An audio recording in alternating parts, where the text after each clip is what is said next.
Isang araw gaya ng karaniwan ay nakakita tayo ng isang gagambang handa ng umatake sa isang kuneho, pero biglang dumating si Fel at gamit ang kapangyarihan ng kidlat ay tinapos niya ang lahat ng mga gagamba, sabay tanong kung iyon na ba lahat dahil ni hindi man lang daw ito naging ehersisyo para sa kanya.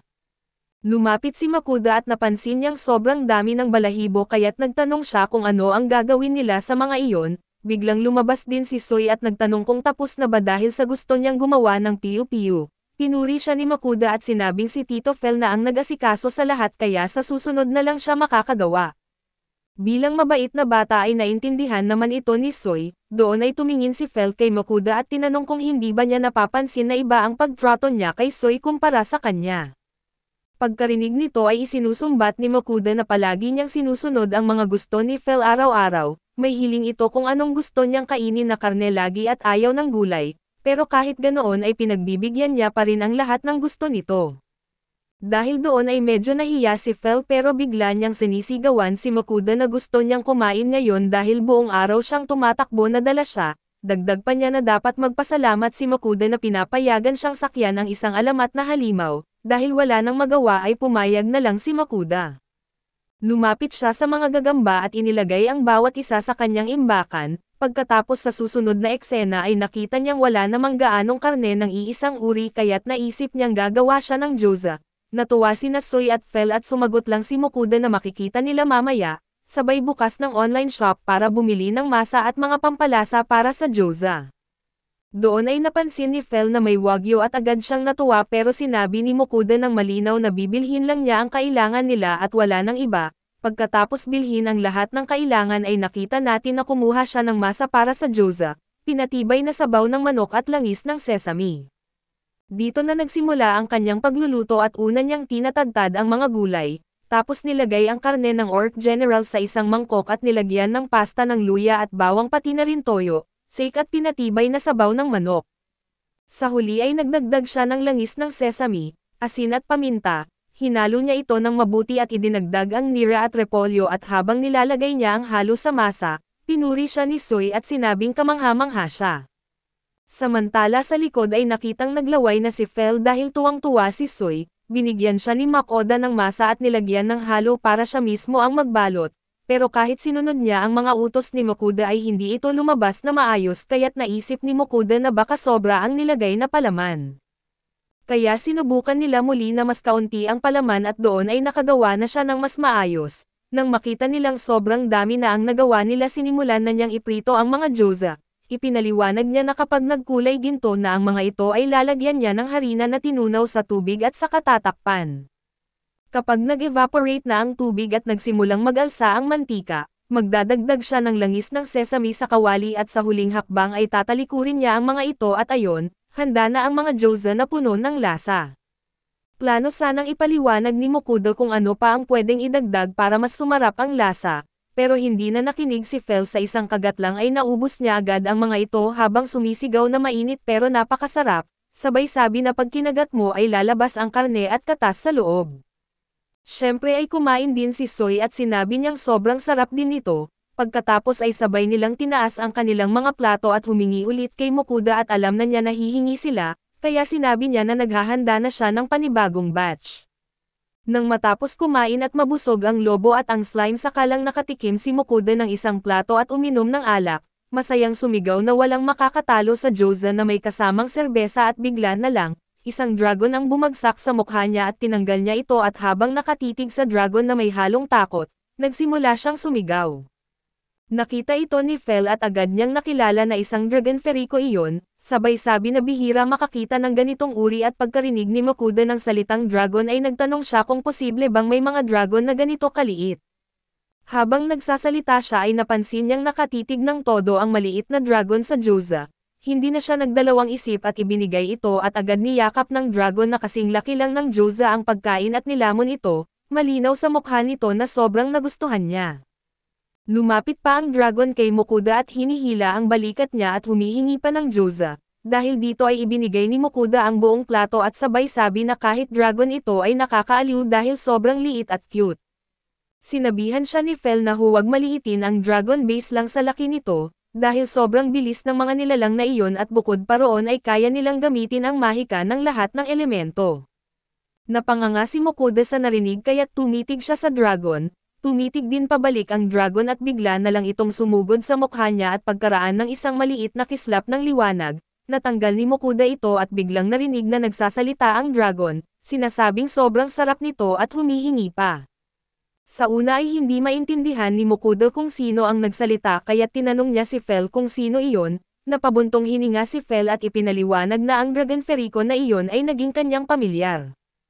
Kinumpirma ito ng maliit na dragon na masayang sumigaw na alam niyang hindi siya nagkamali dahil nakipagkontrata siya bilang pamilyar para lang makakain ng mga masasarap na pagkain, muling napasigaw si Mokuda habang napaupo sa gulat.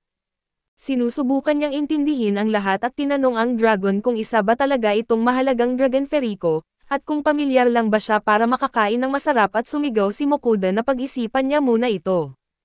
Pero sinagot siya ng dragon na pinag-isipan na niya ito at ito na ang pinakamasarap na pagkain na natikman niya, kaya alam niyang kung sasama siya kay Mokuda ay makakakain pa siya ng maraming ganito at humarap si Fel sa dragon at tinanong kung alam na ba nito na ang isang mahiwagang halimaw ay walang nawawala kahit maging pamilyar ng isang tao sa loob lang ng ilang dekada.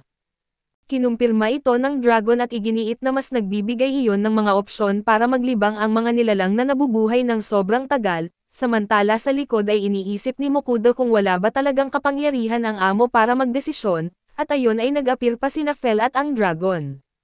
Lumapit ang dragon kay Mokuda at sinabi na ang una niyang gawain bilang amo ay bigyan siya ng pangalan.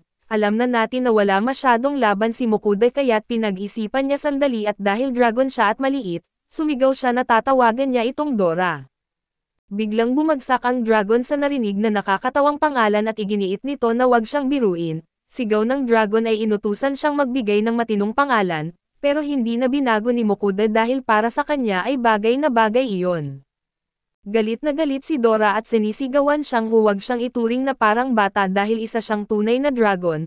Tanong ni Mokuda habang binubuksan ang estadistika ng dragon ay doon niya nalaman na nakarehistro na ang pangalang Dora, at nagulat din siya nang makita na 116 na taong gulang na ito kahit hindi halata. Malungkot na sinabi ni Dora na gusto niya sana ng mas nakakatakot at malakas na pangalan, sagot naman ni Mokuda na nakakatakot naman iyon dahil parang kahawig ng salitang dragon.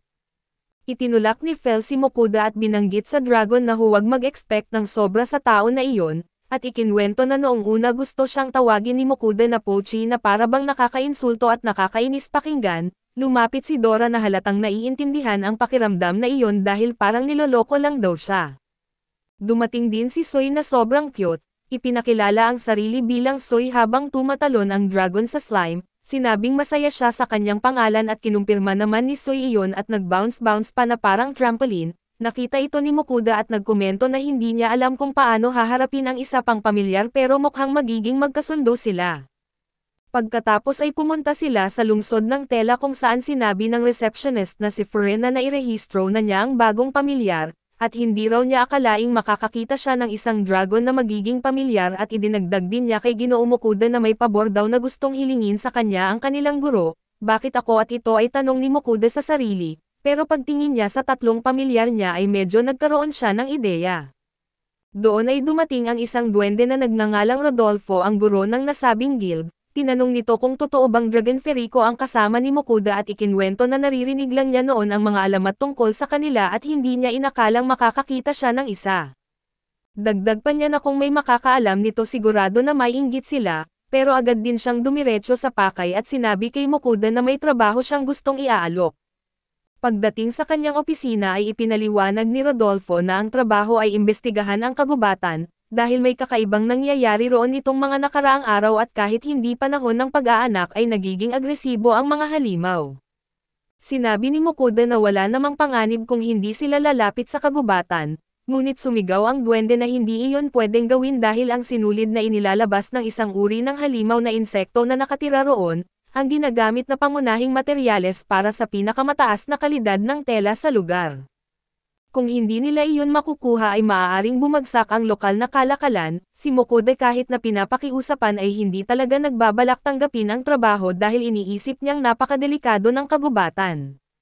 Ngunit biglang nagsalita si Dora at sinabing madali lang ang hilagang kagubatan at napupuno lang iyon ng mga gagamba at kung ano-anong insekto, at kahit naghahanap ng away ang mga iyon ay mahina lang naman ito sa isip ni Mokuda. Nagtataka siya kung totoo bang mahina lang ang mga iyon. Habang nag-iisip siya, si Rodolfo naman ay tahimik lang na nakatingin kay Mokuda at hindi na nagsalita patungkol sa kanyang pakiusap, pero bumalik ang usapan nang sasabihin na sana ni Mokuda ang kanyang desisyon at inakala ng maestro na tatanggihan niya ito.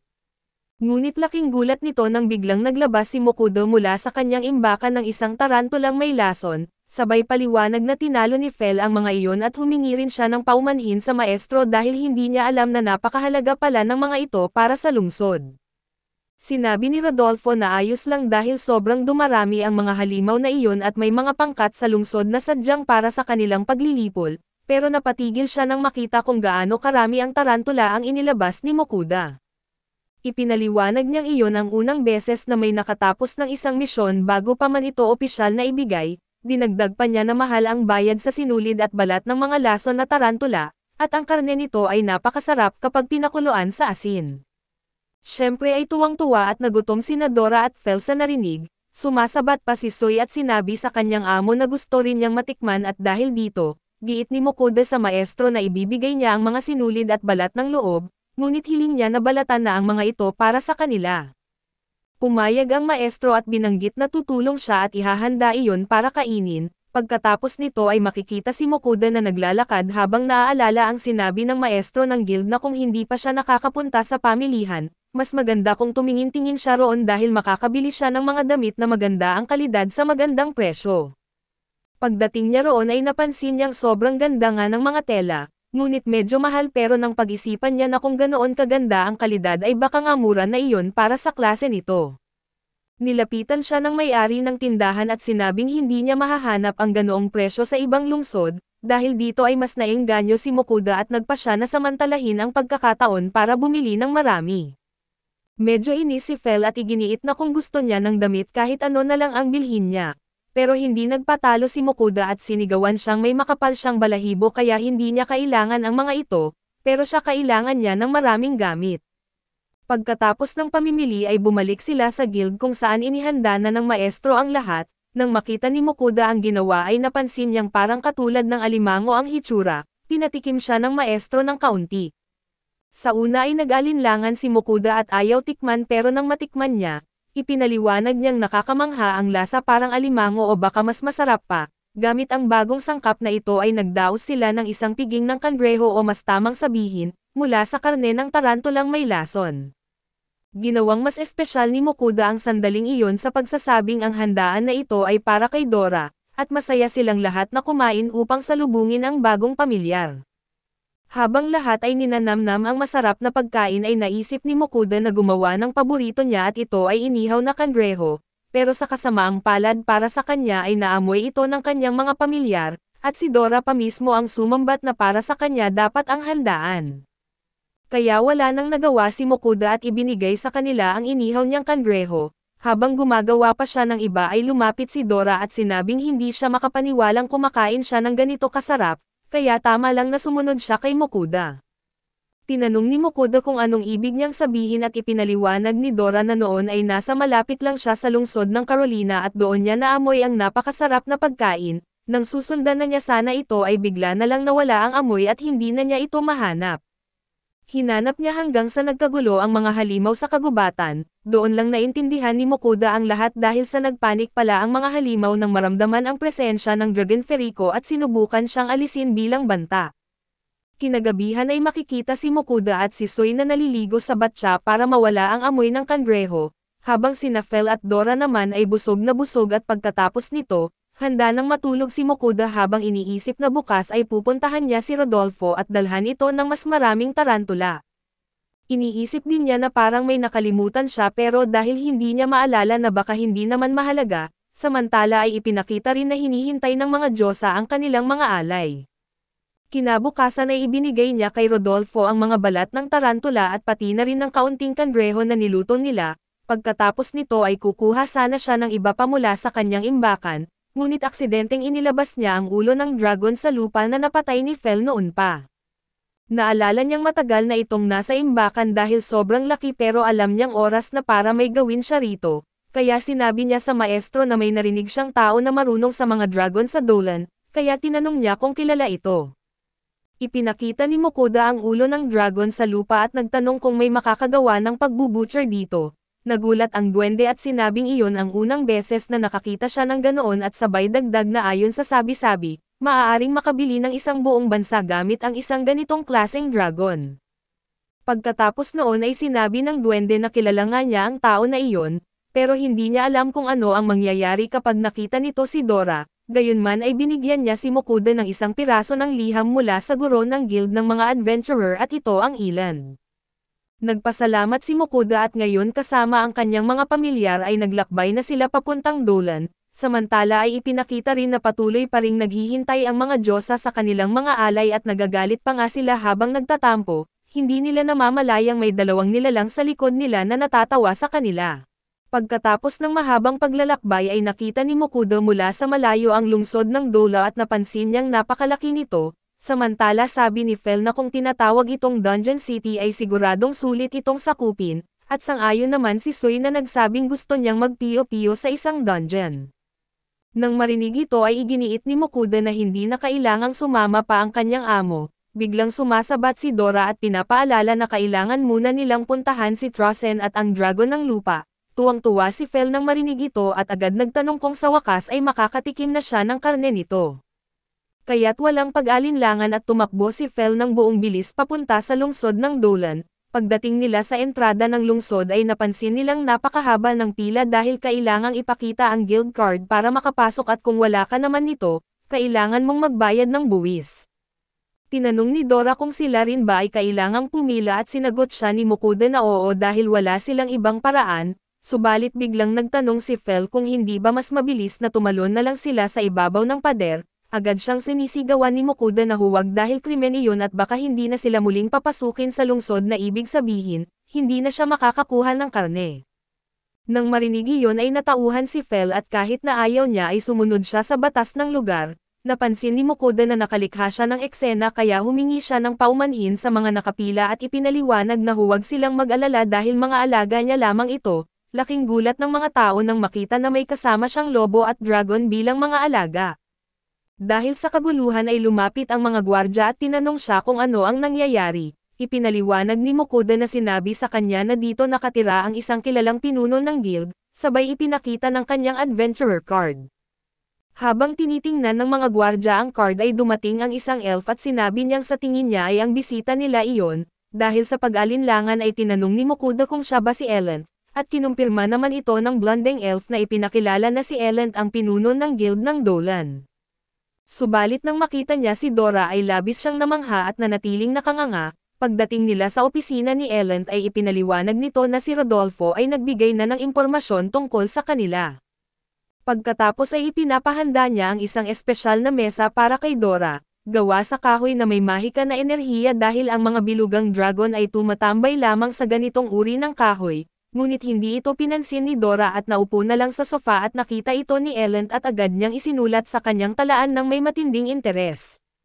Pagkatapos ay binigyan niya si Mokoda ng tasa ng tsaa at habang si Dora naman ay binigyan ng tasa ng nectar ng bulaklak na may halong mahika, masiglang naghihintay si Ellen na inumin iyon ni Dora kaso tumanggi ang maliit na dragon. Mabilis naman niyang isinulat ito at sinabing ayon sa mga librong nasa maharlikang aklatan, ang mga ganitong uri ng dragon ay kumakain ng mahika at nectar at pagkatapos ay ipinunto niya ang usapan kay Mokoda at tinanong kung nasaan ang dragon ng lupa at kung balak ba nilang dalhin ito gamit ang karwahe. Sagot ni Mokoda na hawak niya ito sa kanyang item box dahil ganoon ang kaso, tumayo siya ng masigla at hiniling na agad silang pumunta sa bodega upang simulan ang trabaho. Ngunit bago pa siya makalabas ng opisina ay biglang lumitaw si Hubert sa harap niya at ipinapaalala sa pinuno ng guild na may meeting ito sa hapon kasama ang guild ng mga mangangalakal. Agad namang sinabi ng elfo na ipagpaliban na lang ang pulong, ngunit tumanggi si Hubert sa pamamagitan ng kanyang tingin kaya't napilitan si Ellen na baguhin na lang ang oras ng pulong, dahil sabik na siyang hatiin ang bangkay ng dragon. Habang hinihiling niya kay Mokoda na ipakita iyon ay nagsimula siyang magkwento na 238 taon na ang nakalipas mula nang nabuo ang isang unit ng mga mangangaso ng dragon, Ikinwento rin niya ang bahagi ng kanyang buhay at sa hindi siya nakasali noon dahil B-rank lang siya. Kahit ginamit niya ang lahat ng kanyang lakas para umabot sa S-rank, hindi na muling nabuo ang grupo ng mga mangangaso ng dragon at talagang malas at ika nga, pagkatapos ay inilabas ni Mokuda ang dragon ng lupa mula sa kanyang item box at nang makita iyon ng elfo ay labis siyang namangha. Pagkaraan nito ay kinuha ng elfo ang isang measuring tape at sinabing kailangang masukat ito ng perpekto. Naiinip na si Fel at sumigaw na simulan na ang pagputol, ngunit pinatigil siya ni Mokuda dahil nakikipag-usap pa siya sa pinuno ng guild. Samantala ay tinanong ni Ellen si Mokuda kung ano ang karaniwang kinakain ng kanyang dragon kung sakaling hindi ito nectar ng mahiwagang bulaklak. Nasabi tuloy ni Mokuda ang pangalan ni Dora nang hindi sinasadya, na agad nagbigay interes sa elf. Tinanong niya kung iyon ba ang pangalan ng dragon at tumatango si Mokuda. Ipinaliwanag niya na pare-pareho lang silang kumakain ng pagkain kaya siguro iba-iba ang kinakain nila at nagtaka ang elfo dahil ayon sa kanyang kaalaman, puro nectar lamang ng mga bulaklak ang kinakain ng mga dragon. Biglang lumapit si Dora at sinabi kay Mokuda na ngayon lang niya narinig na kumakain daw ng nectar ang mga dragon at ipinahayag niyang kumakain sila ng kahit ano. Pero mas gusto nila ang karne at lalong nagtaka ang elfo dahil hindi niya narinig na nagsalita si Dora. Ipinaliwanag ni Mokuda na nakikipag-usap ito sa kanya gamit ang telepatiya at napatigil ang pinuno ng guild sa gulat at medyo nagalit. Tinanong kung totoo bang kaya nitong makipag-usap sa telepatiya dahil sa buong buhay niya bilang elfo ay ngayon lang niya iyon narinig.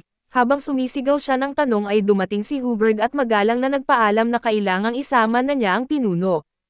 Ngunit bago sila umalis ay nagtanong si Fel kung mapapasa kanila ba ang lahat ng karne matapos itong hatiin. Narinig ito ni Ellen at tinanong kung karne lang ba talaga ang gusto nila, kahit pa napakahalaga ng iba pang bahagi ng dragon kaso walang pakialam si Fel dahil wala raw makakatalo sa lasa ng karne.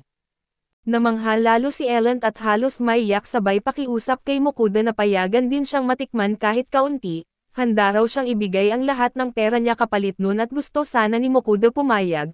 Pero hindi niya alam kung ano ang sasabihin ni Fel. Lumapit si Fel at sinabi na kung mapuputol ito ng maayos ay papayagan niya si Ellen na kumain ng kaunting bahagi. Sa sobrang tuwa ay napaiyak sa kasiyahan si Ellen at buong puso siyang nagpasalamat kay Fel at paglabas nila ng opisina, parehong pagod sina Fel at Mokuda dahil tinanong sila ng elfo ng napakaraming bagay. Dahil sa pagod ay nagpasya si Mokuda na bumili na lang ng pagkain sa kanyang online shop. Napansin niyang may Hokkaido Fair at dahil hindi ito alam ng kanyang mga alaga, ipinaliwanag niyang ito ay isang lugar sa kanyang mundo na puno ng masasarap na pagkain. Habang bumibili siya ng yakiniku set ay napansin niyang may isa ring may kasamang plancha. Habang inaayos ni Mokuda ang lahat ng mga bibilhin at sinabi niya na mas masarap daw ang mga gulay kapag niluto sa plancha. Medyo nainis si Fel dahil ayaw na niyang kumain ng mga dahon kahit ganoon. Nagpasya pa rin si Mokuda na magluto at sinabing siguradong masarap ito at tama nga siya, dahil nagustuhan iyon ng lahat at humingi pa sila ng dagdag. Nang gabing iyon habang natutulog ang lahat ay sinamantala ni Mokuda ang oras para kainin ang kanyang souvenir, ngunit si Soy na nagising pa ay nakaramdam ng kuryosidad kaya binigyan siya ni Mokuda ng isa, tuwang-tuwa ang slime at sumigaw na napakasarap nito dahilan para magising ang iba at gusto rin nilang matikman. Nang matikman nila ay labis silang naaliw at lalo na si Fel na dahil sa laki niya na gusto pa ng mas marami. Ayaw namang magbigay ni Mokuda dahil binili niya iyon para sa sarili lang niya at dahil dito, tinanong siya ni Fel kung nilalabanan ba niya ang utos ng kanyang amo at nagalit si Mokuda at sumigaw na dapat baliktad iyon. Kinabukasan ay sobrang pagod ni Mokuda dahil hindi natulog sina Fel, Dora at Soy para silang mga batang uminom ng kape at pagdating nila sa lugar, sinalubong sila ni Hugger at tinanong ni Mokuda kung ano na ang nangyari kay Ellen at sa dragon ng lupa. Bigla namang lumabas ang elfo na tuwang-tuwa at sinabi niyang buong araw at gabi niyang sinukat, sinuri at pinag-aralan ang dragon at ipinagmamalaki pa niyang iyon daw ang pinakamasayang oras ng kanyang buhay, dahilan para isipin ni Mokuda na hindi pa rin niya ito hinihiwa. Sa sumunod na eksena ay handa na si Ellen na hatiin ito gamit ang pinakamahalaga na kayamanan ng guild na isang kutsilyong gawa sa mithril. Ngunit sa unang hiwa pa lang ay naputol agad ito sa kalahati at lahat sila ay napasigaw sa gulat. Malungkot na sinabi ni Ellen na ayon sa mga libro ay dapat kaya ng mithril na hiwain ito pero kahit nabigo siya, masaya na siyang malaman kung gaano katibay at kahanga-hanga ang balat ng dragon. Samantala halos mababaliw si Fel sa pagkadismaya dahil sabi nga ni Mokuda, matatagalan pa bago makahanap ng mas matalas pa sa kutsilyong mithril para mahiwa ang karne at nawalan ng pag-asa si Fel at nawalan ng malay sa lupa. Iniisip na sayang lang ang buong paglalakbay dahil hindi niya matitikman ang karne ng dragon. Subalit biglang dumating si Hugger at binanggit na baka mayroon daw mithril ore sa dungeon. Biglang lumiwanag ang mukha ni Fel at gustong-gusto na niyang pumunta roon para maglabas ng galit. Paglabas nila ay sinubukan na pigilan ni Mokuda si Fel dahil alam niyang kung pumunta ito sa dungeon, guguluhin niya ang lahat at baka hindi na sila makapaglakbay o makakain ng malaya, kaya agad niyang sinabi na oras na para kumain. Nagluto siya ng mabilis na pagkain para makakalimutan ni Fel ang dungeon, kahit alam niyang kailangan niyang mag-isip ng plano at habang nangyayari ito ay nagrereklamo ang mga Diyosa dahil gusto nila ng mga alay. Narinig ito ng dalawang Diyos pa at gusto rin nilang matikman ang tsokolate. Tinanong nila ang mga Diyosa kung akala ba nila ay maloloko nila sila at pagkatapos noon, nakipag-ugnayan sila kay Mokuda at ang unang nagsalita ay si Hefesto at ito ang Diyos ng Panday, at kasunod ay si Volcano at ito ang Diyos ng Digmaan.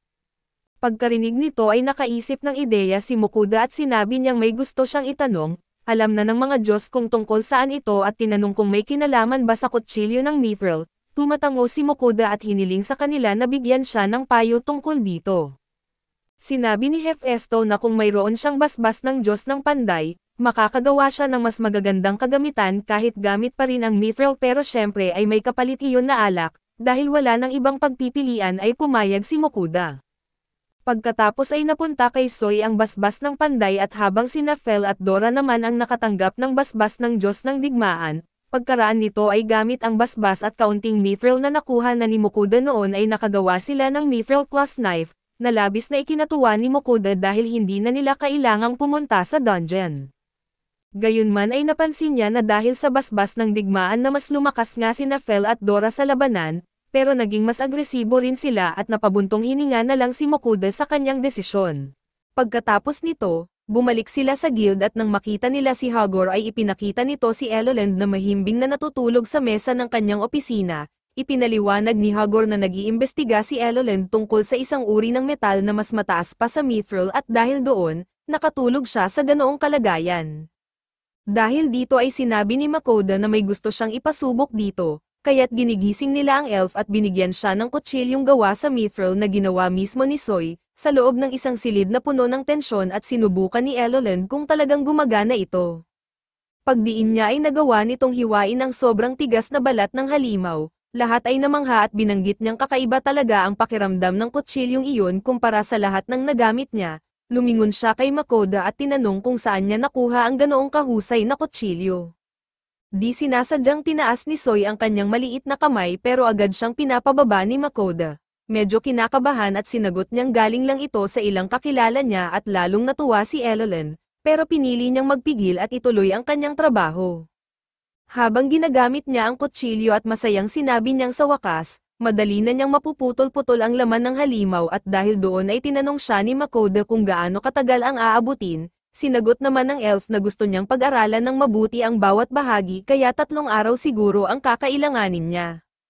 Habang abala si Eloland sa maingat na paghiwa ng halimaw at napaisip si Mokuda kung paano niya ito lulutuin, dahil duda siya kung kakayanin iyon ng kanyang lutuan dahil sa laki ng karne at nilapitan siya ni Fel at tinanong kung ano ang kanyang pinag-iisipan at kung plano pa niyang maghintay ng mas matagal. Sinabihan ni Mokuda si Fel na wala silang magagawa dahil napakalaki ng hayop na iyon, sumang-ayon si Fel at iminungkahing pumunta muna sila sa dungeon habang hinihiwa pa ni Eloland ang halimaw at tumanggi si Mokuda. Ngunit sumingit si Dora para suportahan si Fel na iginigiit na gusto rin niyang subukan ang kapangyarihan ng pagpapala ng Diyos ng Digmaan. Idinagdag pa ni Fel na baka makapagtanggal din sila ng inip sa lugar na iyon at medyo nag-aalala. Pinaalalahanan sila ni Mokuda na hindi iyon isang parke ng libangan at narinig ito ni Soy mula sa bag at tinanong kung ano ang ibig sabihin noon.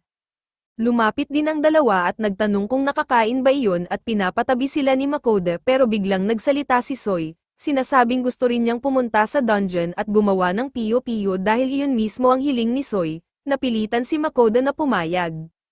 Sa ganitong paraan ay nakita natin silang nasa harap ng dungeon at kausap ang isang receptionist na miyembro ng guild, ipinaliwanag nito na depende sa bawat adventurer kung gaano katagal sila mananatili sa dungeon, pero ang pinakamababang panahon ay 3 araw.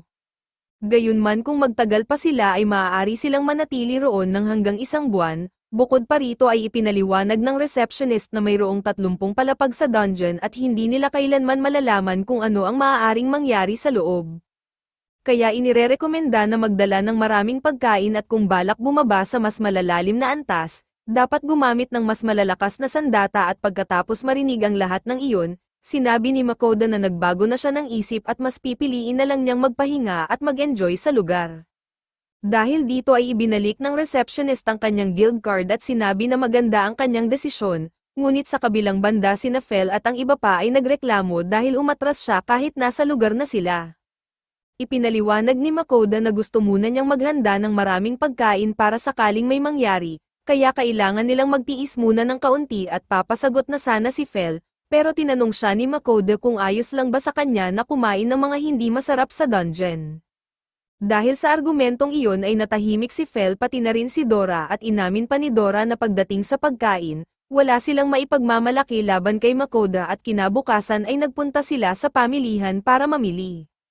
Habang naglalakad sila sa kalsada ay naririnig nilang nagbubulungan ang mga tao tungkol sa kanila, pero sanay na si Makoda sa ganitong mga tingin kaya nagpatuloy lang siya na parang walang nangyayari. Maya-maya ay tinawag siya ng isang tindero at inalok na tingnan ang mga paninda.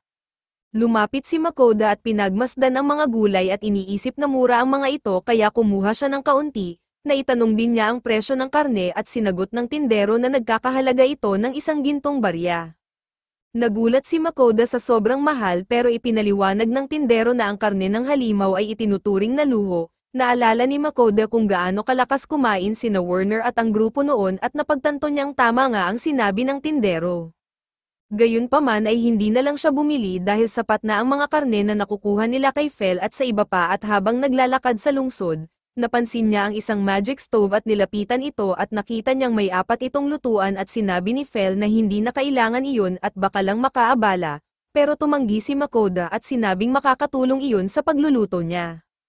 Lumabas ang may-ari ng tindahan at magalang na nagtanong kung nagustuhan niya ito at tinanong ni Makoda kung gaano kalakas ang lutuan. Sagot ng tindero ay may laman itong unang klaseng magic stone kaya malakas ito at ang pinakapangunahing tampok nito ay ang oven.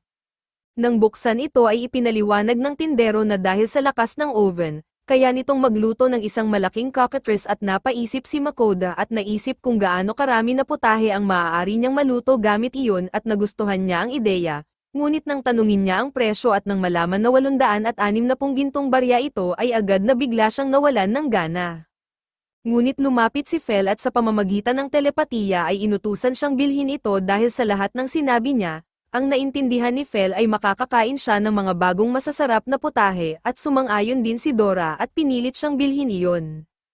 Dahil dito ay napilitan si Makoda na bilhin ang lutuan at kinagabihan, nagpasya silang gamitin ito sa unang pagkakataon at habang nagluluto ay tinanong ni Soy kung ano ang mga kalderong nasa mesa at ipinaliwanag ni Makoda na ito ay mga malaking kaserola at kahit malalaki na, sana raw ay nakabili siya ng mas malaki pa. Pero wala raw ganoon sa online shop at tinanong ni Soy kung ano ang laman nito, kaya binuksan ni Makoda ang takip at sinabi na iyon ang kanilang hapunan at nang halos handa na ang lahat, sinabi niya kay Soy na tawagin na sina Fel at Dora at ito ang dalawang matatakaw. Sumunod agad si Soy sa utos pero pinigilan siya ni Makoda at ipinaliwanag na maghintay muna at tulungan na lang siyang maghain ng pagkain. Nang matikman ng 3 matatakaw ang unang subo, sabay-sabay silang napasigaw na sobrang sarap at lambot ng ulam. Kinabukasan ay naghanda si Makoda ng pagkain na tatagal ng 3 hanggang 4 na araw para sa kanilang pagpasok sa dungeon. Sa tulong ni Soy at Dora at sa masusing pagbabantay ni Fel ay nagsimula silang magluto. Ang una nilang putahe ay mula sa karne ng General Orc at sumunod ay karne ng pulang baboy damo. Ang pangatlo ay Shio Rozo na mabilis nilang niluto at bilang pang-apat, gumawa sila ng miso soup gamit din ang karne ng General Orc at sa huli para sa hapunan, nagluto sila ng estofadong gawa sa karne ng Giberno.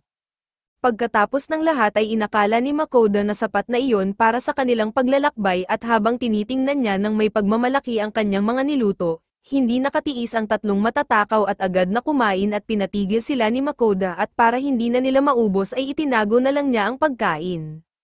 Kinabukasan ng umaga habang inaayos ni Makoda ang kanyang higaan, lumapit si Soy at binanggit na tapos na ang ipinagawa niya at inabot nito ang isang espada na gawa sa purong mithril. Nang masdan ni Makoda ng mabuti ay sinabi niyang makikita agad sa hitsura kung gaano ito katalas. Nagpasalamat siya kay Soy at iginiit niyang ngayon ay magagamit na niya ng maayos ang mga sandata na hindi niya masyadong pinagkakatiwalaan dati sa dungeon. Habang hinihimas niya si Soy ay biglang kumatok si Hagor sa pinto. Paglabas ni Makoda ay sinabi nito na tapos na raw nilang hiwain ang bangkay ng Earth Dragon. Tuwa-tuwa si Makoda at agad sinabi na pupunta siya roon ngunit pinigilan siya ni Hagor at seryosong sinabi na dahil hindi nagtatrabaho ang Guildmaster, siya ngayon ang naiiwang tambak ang trabaho. Pagkasabi noon ay umalis siya at kinahapunan ay pumunta si Makoda sa bodega. Pagpasok niya ay nakita niya si Eloland na nakaluhod at nakatingala sa langit habang may hawak na 2 bote ng dugo ng dragon. Lahat ay nabigla sa tanawing iyon at napaisip si Makoda kung maayos pa ba ang taong ito. Ngunit binaliwala niya iyon at tinanong si Eloland kung totoo bang natapos na niyang hiwain ang lahat. Sumagot si Eloland ng oo at ipinakita ang buong bodega na puno ng mga parte ng dragon at pagkatapos nito, hiniling ni Eloland na ibenta na lang ang mga bahagi sa guild at pumayag naman si Makoda. Isa-isang tinimbang at binili ang mga ito pero sa huli at ilang parte lang ang nakuha, na umabot sa halagang 3,800 gintong barya at nakita ni Makoda na marami pang natitirang bahagi. Kaya nagpasya siyang itago ang mga ito. Ngunit sinabi ni Fel na hindi niya na kailangang pagtuunan ng pansin iyon, ang mahalaga ay malaman niya kung nasaan ang karne. Lumapit si Makoda kay Eloland at sinabing huwag sanang sabihin na gusto niyang kunin lahat ng karne para sa sarili niya. Umiling naman ang elf at ipinaliwanag na nakalagay na ang lahat sa isang silid na nagyayelo. Nang makita nilang maayos ang lahat at isa-isang ibinigay kay Makoda ang mga piraso ng karne at pagkatapos nito, lumapit si Eloland kay Makoda at medyo nahihiya at humiling na matikman ng kaunti ang karne ng Earth Dragon. Pumayag naman si Makoda dahil ipinangako na niya ito at tinulungan naman talaga siya ng elf sa paghiwa. Tuwa-tuwang tumalon si Eloland at agad na nagyaya na kumain sila sa bahay niya at sumang-ayon si Fel, sinasabing magandang pagkakataon iyon habang sariwa pa ang karne. Sa huli ay sabay-sabay nilang dinala si Makoda halos hatak-hatak papapunta sa bahay ni Eloland. Tinanong ni Makoda kung hindi ba dapat nagtatrabaho si Eloland ngunit ngumiti lang ang elf at binanggit na hindi iyon mahalaga at ang pinakamahalagang bagay daw sa buhay ay ang kumain, lalo na kung karne ng dragon ang ihahain. Pagdating nila sa bahay ni Eloland at inilabas ni Makoda mula sa kanyang magic storage box ang bagong lutuan, namangha si Eloland nang makita ito dahil isa ito sa mga pinakabagong modelo. Na-shock naman si Makoda nang malaman niyang may sarili ring magic storage box si Eloland. Ipinaliwanag ng elf na ang mga elf ay likas na malalakas sa mahika at noong kabataan niya, mahusay siya sa paggamit ng mahika ng mga halaman, hangin at espada. Dahil medyo naiinip na sa kwento ay nagsimula na lang si Makoda magluto, nilagyan niya ng pampalasa ang karne ng dragon at hiniwa ang mga gulay at iniluto ito sa olive oil at lahat sila ay sabik na naghihintay sa harap ng oven pati na rin si Eloland. Nang matikman nila ang luto ay sobrang namangha si Makoda sa sarap ng niluto niya, sinabi naman ni Fel na matagal na raw mula nang huli siyang makatikim ng dragon na ganito kasarap, at ipinaliwanag pa dapat daw ay mas marami silang napatay noon. Habang kumakain sila ay tinanong ni Makoda si Dora kung hindi ba ito maituturing na kanibalismo, pero ipinaliwanag ni Dora na ibang uri naman daw ng dragon ang Earth Dragon kaya hindi iyon ganun at sa sandaling iyon, napaiyak si Eloland sa sobrang tuwa dahil natikman niya ang karne ng dragon. Maya-maya matapos busugin ang sarili ay masayang inanunsyo ni Fel na kinabukasan ay pupunta na sila sa dungeon. Medyo nag-aalala at nagdesisyon si Makoda na maghanda ng mga alay para sa mga Diyos. Samantala sa langit ay pinagmamasdan siya ng mga Diyosa pero biglang dumating si Diyos Baanan upang paalalahanan sila na hindi sapat ang basbas ni Ninir para protektahan si Makoda. Dahil dito ay agad silang nag-alala at tinanggap ang tulong ni Hephaestus, na nagkaloob ng isang kakayahan sa depensa kay Makoda kahit ayaw pa niya. Kinabukasan ay dumating si Makoda sa pasukan ng dungeon na kung saan muli niyang nakilala ang receptionist na si Bianca, na ngayon ay naitalaga na roon at habang ginagawa ang kanilang rehistro ay hindi maalis ni Bianca ang tingin kay Fel. Pagkatapos ng proseso ay agad siyang hinihila ni Fel at Dora papasok. Habang naglalakad sila ay ipinakita kung paano tinititigan ni Bianca si Fel ng may paghanga at kinagabihan. Sumulat si Bianca ng liham kay Michaela kung saan ikinwento niya ang kalagayan sa bago niyang trabaho at pati ang muling pagkikita nila sa gwapo at karismatikong si Fel. Sa paglipat ng eksena, makikita natin sila sa pasukan ng dungeon na sabik na pumasok, pero ang ating bida ay medyo nagdadalawang isip kung dapat ba silang pumasok at napansin ito ni Fel, kaya sinabi niya na hindi siya balak bumalik matapos makarating sa lugar na iyon. Sumagot naman si Mokuda na alam niya iyon kaya't nagpatuloy silang bumaba sa hagdanan. Habang bumababa sila ay naamoy ni Fel na sa mga unang palapag ay puro mahihinang halimaw lang ang naruroon. Sagot naman ni Mokuda na karaniwan daw ay sa pagitan ng ika-10 at ika-15 palapag nag-e-explore at kumikita ng pera ang mga adventurer, at posible ring makakita ng mga treasure chest doon. Dahil dito ay binanggit ni Fel na wala silang dapat gawin sa mababang palapag at mas mabuting bumaba na lang sila diretso. Nagtaka si Mokuda kung ano ang ibig niyang sabihin at bigla na lang silang nakita na sumisigaw habang mabilis na bumababa. Sa daan ay nadaanan nila ang isang grupo ng mga adventurer na nakikipaglaban sa mga goblin, pero mabilis na itinapon ni Fel ang mga ito sa gilid at habang tuloy ang pagtakbo, may tumama na palaso papunta sa mukha ni Mokuda. Sa sandaling iyon ay parang nakita niya ang buong buhay niya sa harap ng kanyang mga mata pero sa huling segundo, automatikong nag-activate ang kalasag ni Fel at nailigtas siya at gulong-gulo si Mokuda at tinanong kung palaso nga ba iyon. Sagot ni Fel na may naapakan daw siyang kung ano kanina at mukhang isa pala iyong bitag, lalong naguluhan si Mokuda at nagtanong kung hindi ba dapat kusang nabubuo ang mga dungeon, dahil napaka-artipisyal ng mga bitag na iyon. Ipinaliwanag ni Fel na parang buhay na nilalang ang dungeon dahil ginagamit nito ang mga magic stone, treasure chest, halimaw at mga bitag bilang bahagi ng sarili nitong sistema.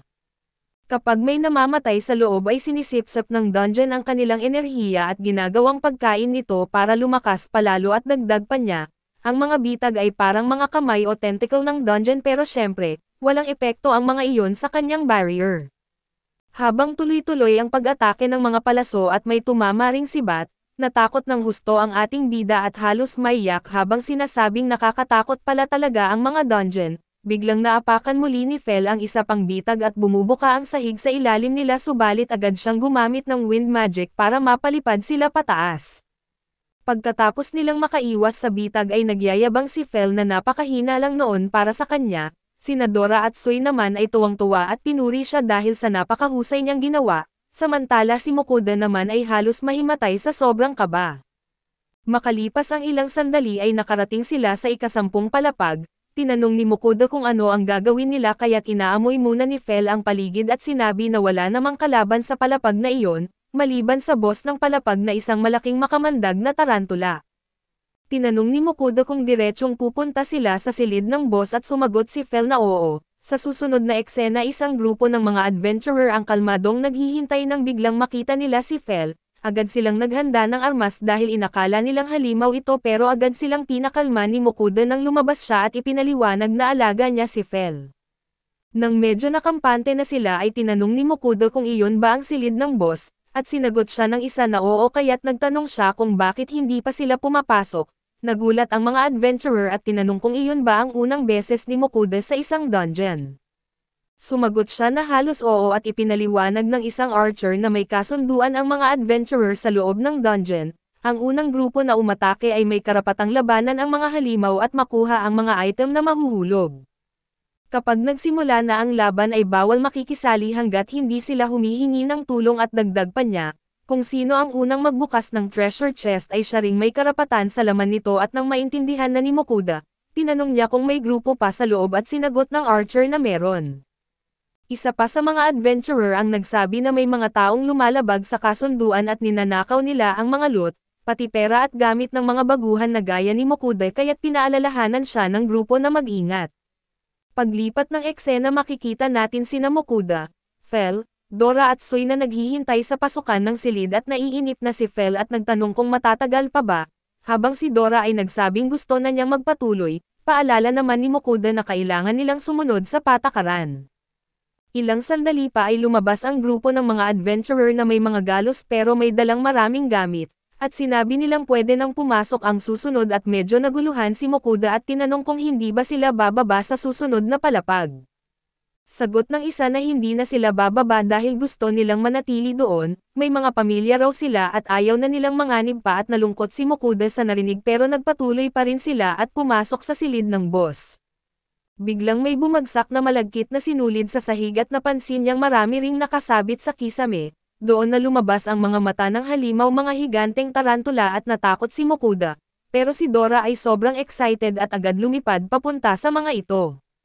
Sa isang malakas na bola ng apoy ay sinunog niya ang lahat ng tarantula, masayang masaya siya at ipinagyabang na napakaganda ng pagpapala ng Diyos ng digmaan at maya-maya, nakita nilang naghiwa-hiwalay at nagkapiraso ang mga bahagi ng mga tarantula, na parang nasa loob sila ng isang video game. Lalo itong ikinagulat ni Mokuda at pagkatapos nilang iligpit ang lahat ng nakuha, inutusan ni Fel si Mokuda na magmadali kaya't lumipat na sila sa susunod na palapag at doon, natalo nila ang orc boss ng ika-11 palapag at kinuha ang mga gamit nito. Dahil sa sobrang paggamit ng mahika ay nagsimulang nagutom ang grupo, kaya para makapagpahinga ay naghanap sila ng lugar na tahimik at gamit ang kanyang pangamoy. Sinabi ni Fel na may maluwang na silid sa unahan at wala siyang naaamoy na mga halimaw doon. Pagdating nila ay napansin nilang isa pala itong silid pahingahan at doon, muling nagkita si Mokuda sa grupo ni na Werner at iba pa at lubos itong ikinatuwa ni Mokuda, dahil sa kanila siya nakalabas mula sa kahariang tumawag sa kanya noon.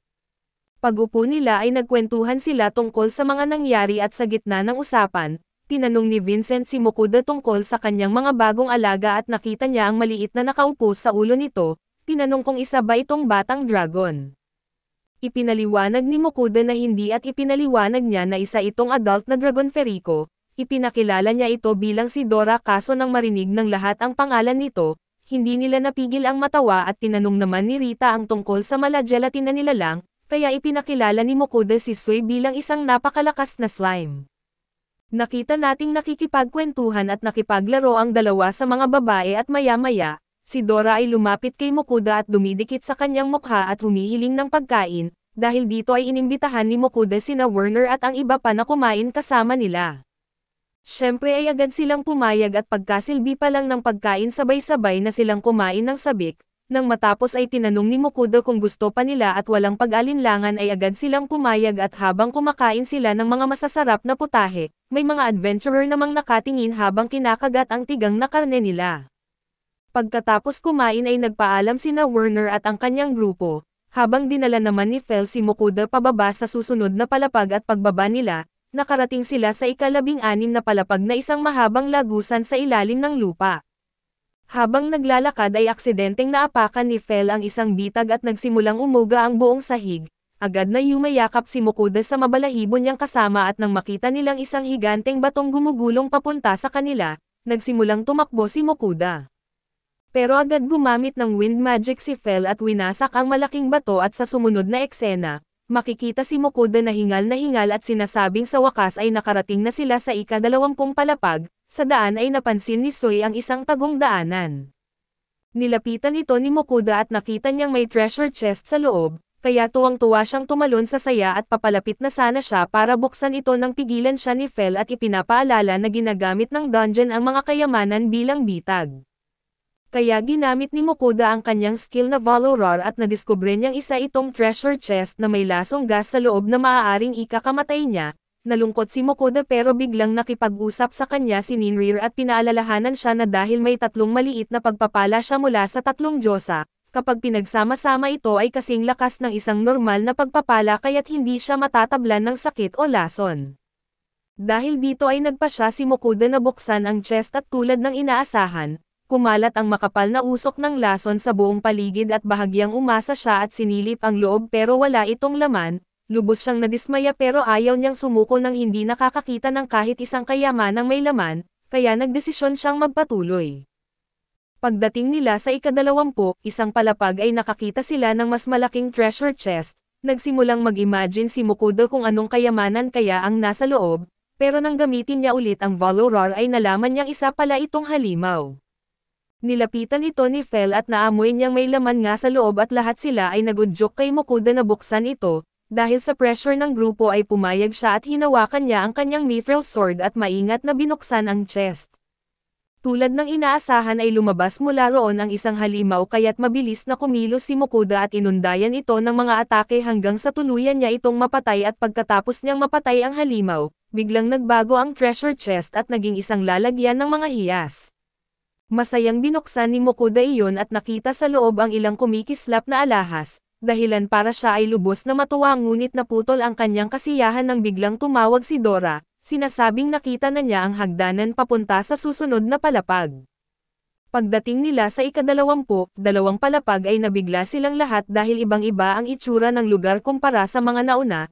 Natuwa si Fel at inutusan si Mokuda na sumakay sa kanyang likod dahil nararamdaman niya ang isang malakas na presensya sa paligid, kaya kailangan nilang puntahan iyon.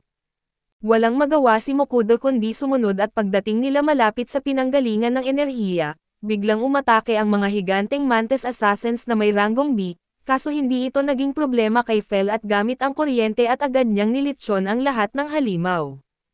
Nainis sina Dora at Soy dahil inubos ni Fel ang mga kalaban, pinakalma sila ni Mokuda at sinabing magpapalitan na lang sila ng laban sa susunod at sa susunod na engkwentro, isang malaking oso ang kalaban kaya't pagkakataon na ito ni Dora at mabilis niya itong tinutuhog gamit ang kanyang mga atake at agad natalo. Pagkatapos naman ay mga higanteng paro-paro na naglalabas ng paralyzing powder at dahil pagkakataon na ni Soy ay ginamit nito ang kanyang asido at tinunaw lahat, pagkatapos nilang mapatay ang mga halimaw ay nagpatuloy sila sa paglalakad. Sinabi ni Fel na malapit na sila sa pinagmumulan ng malakas na enerhiya, pero pinigilan siya ni Mokuda at tinanong kung baka boss monster iyon at sabi niya, mas mabuting kumain muna sila para handa sa anumang laban. Bagaman kumpiyansa si Fel na hindi siya matatalo kahit ngayon, pumayag pa rin siyang kumain ng pagkain mula sa ibang mundo kaya't nag-order sila ng pagkaing hapon mula sa online shop at sabay-sabay na kumain ng masagana. Habang kumakain ay naghanda rin ng sariling ulam si Mokuda ngunit gaya ng dati, humingi ng pangalawang plato ang tatlo at pagkatapos ay pangatlo, hanggang sa tuluyan silang mabusog. Para masiguro kung tumaas nga ang kanilang lakas, sinilip ni Mokuda ang kanilang mga stats at napansin niyang lahat sila ay tumaas ng malaki at excited siyang tingnan ang sarili niyang stats, ngunit halos walang nadagdag. Medyo nalungkot siya pero pinilit niyang iangat ang loob niya sa pagsasabing baka dahil sandwich lang at instant food ang kinain niya, kaya hindi gaano tumaas ang stats niya at dagdag pa niya, dahil tumaas naman ang sa iba at ayos lang kahit sa kanya ay hindi. Napailing si Fel at sinabihan siyang hindi siya lalakas kung ganyan ang pag-iisip niya. Naalala naman ni Mokuda na binigyan siya ng Diyos na si Hephaestus ng kakayahang absolute defense pero dahil meron siyang barrier ni Fel ay iniisip niyang baka hindi na rin niya ito kailangan, kahit ganoon ay nakadama pa rin siya ng kaunting ginhawa lalo na't sobrang nakakatakot para sa kanya ang dungeon. Habang naglalakad sila sa dungeon, ang ating mga bida ay naghahanap ng boss hanggang sa bigla silang makatagpo ng isang higanteng halimaw. Gumamit si Mokuda ng evaluate sa kanya at nalaman niya na ito ay isang S-rank na monster. Nakilala ni Fel ang halimaw at sinabi niya na iyon ay isang basuki at nakalaban na niya ito noon, biglang lumabas ang isang abiso kay Mokuda tungkol sa lason na kakayahan ng halimaw na kaya siyang patayin sa loob lang ng 5 segundo. Ito ay nakakatakot para kay Mokuda at tinanong niya si Fel kung totoong nakipaglaban siya sa bagay na iyon. Kinumpirma ito ng mabalahibo na mayroon siyang healing spell kaya't kailangan lang niyang umiwas sa kagat at sa pagpisil ng katawan nito. Si Dora naman ay sobrang motivated at sinabi niya na ang ahas na iyon ay isang karapat-dapat na kalaban para sa kanya. Nang makita niyang gusto ring lumaban si Soy ay wala siyang nagawa kundi payagan sila, kaya makikita natin siyang nagtago sa likod ng puno at nang handa na ang lahat, sabay-sabay silang umatake at doon ay naglabas si Fel ng kuryente. Si Soy ay bumuga ng acid at si Dora naman ay tumatagos sa dibdib nito gamit ang isang malakas na atake. Pagkatapos talunin ng ahas ay tatlo silang nagsaya habang ang ating bida ay nanatiling nakanganga. Pagkatapos nito ay nakakita sila ng portal para bumaba sa susunod na floor na pag-inactivate nila, agad silang na-teleport sa isang malawak na tunnel. Hindi ito nagustuhan ni Mokuda ngunit sinabi ni Fel na may maluwag na lugar sa unahan. Lumapit silang apat para tingnan at nagulat sila nang makita na may isang minotaur at ilang orcs na nagbabantay sa floor, walang sinayang na oras at muli na namang sumugod ang tatlo. Pagkatapos maglakad ng matagal ay nagreklamo na ang tatlong matatakaw na nagugutom na sila, kaya't naghanap sila ng ligtas na lugar at nang makita nila ito ay sinabi ng ating bida na ngayon ay magluluto na sila at lahat ay tumulong maghanda, hinilatag ni Soy ang kumot. Inilabas ni Mokuda ang pagkain at si Fel naman ang nag-check kung maayos pa ang mga ito, kaya't nagsimula silang kumain at pagkatapos ng 3 servings ay lahat sila ay nabusog. Nagsabi si Mokuda na mas mabuti nang magpahinga sila doon ngayong araw.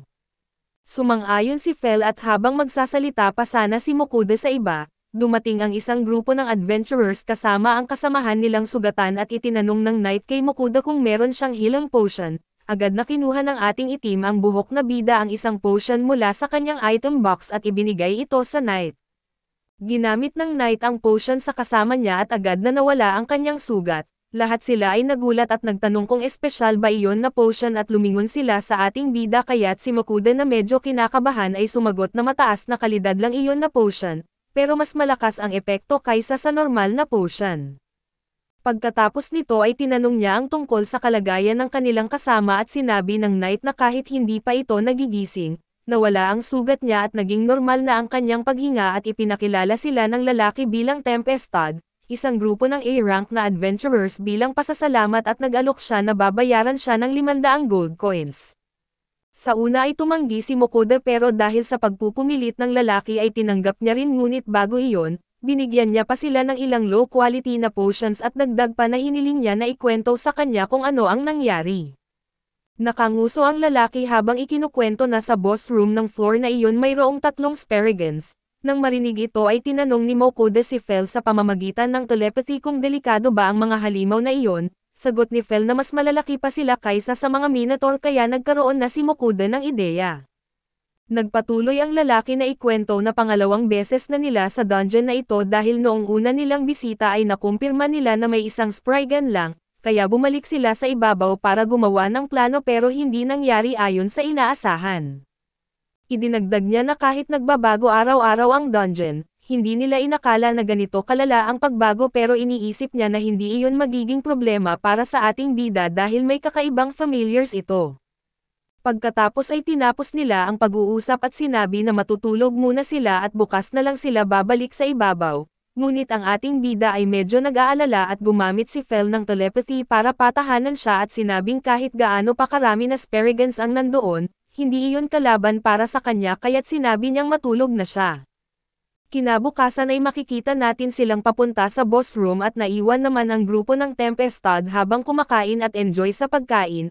Pagkatapos ay sinabi ni Dora na nandyan na sila sa boss room at mula sa pintuan, napansin ni Mokuda ang 3 malalaking halimaw na nagbabantay sa pasukan.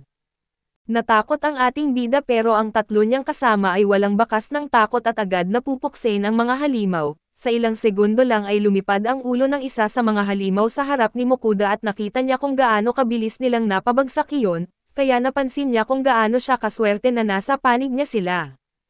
Habang papalapit sila sa mga katawan ng halimaw ay nakita niya ang isang magic bag at hindi niya napansin na nagsisimula na niyang pulutin ang mga gemstones na nakakalat sa sahig, pero habang ginagawa iyon ay napaisip siya kung gaano siya ka-opportunista na parang puro pangungulekta lang ang ginagawa niya. Si Fel naman gamit ang kanyang pangamoy ay nagpaalala sa kanya na sa mga susunod na floor ay mga lugar iyon ng mga golem, at siya na sobrang motivated ay sinabi ni Mokuda na sa susunod siya ang lalaban dahil sa huli, mayroon siyang absolute defense. Makikita natin siya sa gitna ng mga orcs na binabayo ng suntok ngunit hindi nasasaktan dahil sa kanyang shield, dahil nakakadismaya iyon tingnan at nagdesisyon si Dora na makialam at sinunog niya ang mga halimaw. Nagpatuloy sila sa pagbaba ng floors hanggang marating nila ang dulo ng floor na 28. Nang ilagay ni Fel ang paa niya sa portal ay agad silang na-teleport sa isang desyertong mundo. Habang nagrereklamo si Mokuda dahil sa init ng araw ang 3 naman ay sobrang motivated, pero hindi pa lumilipas ng kalahating oras ay nagsimula na rin silang magreklamo sa sobrang init. Nakikita natin na halos mag-evaporate na si Soy at nakakita si Dora ng may lilam, agad silang tumakbo para magpasilong at nagpapahinga para maging magaan ang pakiramdam.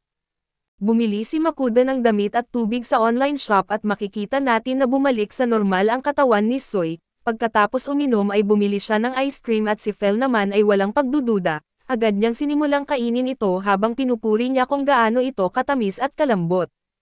Hindi tulad ng yelo pagkatapos niyang kumain ay nagpatuloy siya sa paglalakad habang may ice cream pa sa bibig, habang napapalibutan ng puro buhangin ay tinanong ni Mokuda si Fel kung alam niya kung saan sila papunta. Sinabi ng mabalahibo na huwag siya mag-alala dahil sinusundan niya ang presensya at makikita natin silang lumaban sa isang higanteng alakdan. Pagkatapos magpahinga ulit ay lumaban sila sa isang sandworm at natalo ito at pagdating ng gabi ay nagkampo sila sa open area. Dahil sobrang lamig ay nagpasya si Mokuda na bumili ng mga gamit tulad ng thermal patches at makapal na sweatshirt, at para maging maganda ang gabi ay nagpropose siya na kumain sila ng mainit. Siyempre natuwa si Fel at ang iba kaya't sinimulan ni Mokuda ang pagluluto. Naglagay siya ng tubig sa kaldero at pagkatapos ay mga sauce, mga sangkap at pagkatapos pakuluan ay nilagay ang udon. Nagdagdag pa siya ng iba pang sangkap at pagkalipas ng kaunti ay handa na ang hot pot na udon na may karne ng batong ibon. Pagkatapos kumain ng masarap na pagkain ay naramdaman ni Mokuda at ng grupo na malapit na sila sa boss ng floor, kaya nagpa siya silang magpahinga para makabawi ng lakas at kinabukasan. Pagkatapos talunin ang Earth Golem nakarating sila sa portal papunta sa boss room. Doon ay nakaharap nila ang isang behemoth na isang napakalaking halimaw na siyang final boss ng dungeon. Sina Dora at Soy ang unang umatake ngunit hindi umepekto ang mga atake nila. Ipinaliwanag ni Fel na ang halimaw na iyon ay may halos impenetrable na defense at tanging isang malakas na atake lang ang makakasira. Habang nakatago si Mokuda, si Fel naman ang naglead ng laban at doon ay inuutusan sina Dora at Soy na wag tigilan ang pag-atake. Unti-unti nilang napinsala ang halimaw lalo na nang gumamit si Dora ng ice magic at gumamit si Soy ng acid, dahil sa sobrang galit ay nagpaputok ang behemoth ng energy beam diretso kay Mokuda. Ngunit pinrotektahan siya ni Fel gamit ang ice wall sa tamang oras at habang mahina na ang armor ng halimaw dahil sa acid, nag-charge si Fel ng malakas na kuryente at pinakawalan ito diretso sa sugat ng behemoth at tuluyan nilang natalo ito. Pagkatapos maglaho ang katawan nito ay nakita ni Mokuda ang isang mahiwagang espada na tinatawag na Cadbalk, gawa sa adamantite at nagpasya siyang itago ito at si Fel na gutom na naman gaya ng dati, ay hinutusan siyang kumain muna bago bumalik. Kaya si Mokuda na wala nang magawa ay naghanda ng malaking celebratory meal na may fried chicken, brochettes at corn dogs at ang tatlong kasama ay masayang nag-enjoy sa kanilang handaan, habang si Mokuda ay nakaramdam ng kasiyahan sa nakikita niyang tuwa nila. Samantala si Werner at ang kanyang grupo ay nagdiriwang sa isang tavern matapos maabot ang 12 palapag at pinag-uusapan nila kung gaano kasarap kumain kapag kasama si Mokuda. Iminungkahi ni Franca na imbitahin nila siya sa grupo pero kahit na pag-iisipan nila ito, sa huli ay hindi nila itinuloy ang ideya na kahit na nakakaramdam sila ng gutom sa tiyan. Nagpalit ng eksena kung saan naglindol ang lupa at bumukas ang isang lagusan kung saan lumabas ang ating grupo. May isang adventurer na nagtanong kung sino sila at saan sila nanggaling at sagot ni Fel, mula sila sa pinakahuling palapag ng dungeon na ibig sabihin ay matagumpay nila itong nalampasan. Si Mokuda na gusto sanang itago ang sikreto ay napalibutan ng mga adventurer na gusto siyang tanungin. Dumating naman si Hugger na tumatakbo at binati sila sa kanilang nagawa at dinala sila sa guild para magsumite ng ulat at sa loob ng guild. Patuloy pa rin ang papuri kay Dora at kahit tumulong din sina Fel at Sue ay napunta pa rin ang lahat ng atensyon sa dragon. Pero lumipat sila ng usapan at kailangan nilang suriin ang mga nakuhang kayamanan sa dungeon. Muli na namang sinabi ni Fel na gutom siya at pinakiusapan siya ng bida na magtiis muna dahil marami pa silang kayamanan mula sa mga halimaw. Pero hindi interesado si Fel sa mga alahas at ipinakita niya ang isang kahon ng mga hiyas na nakuha mula sa isang mimap. Nabigla silang lahat dahil bihirang-bihira mag-iwan ng mga hiyas ang mga mimik dahil sa naging reaksyon nila. Napagpasyahan ni Mokuda na huwag munang ilabas ang mahiwagang espada at gusto na sana nilang ipagpatuloy ang ulat tungkol sa mga palapag, pero iminungkahi ni Hugger na hayaan muna silang magpahinga.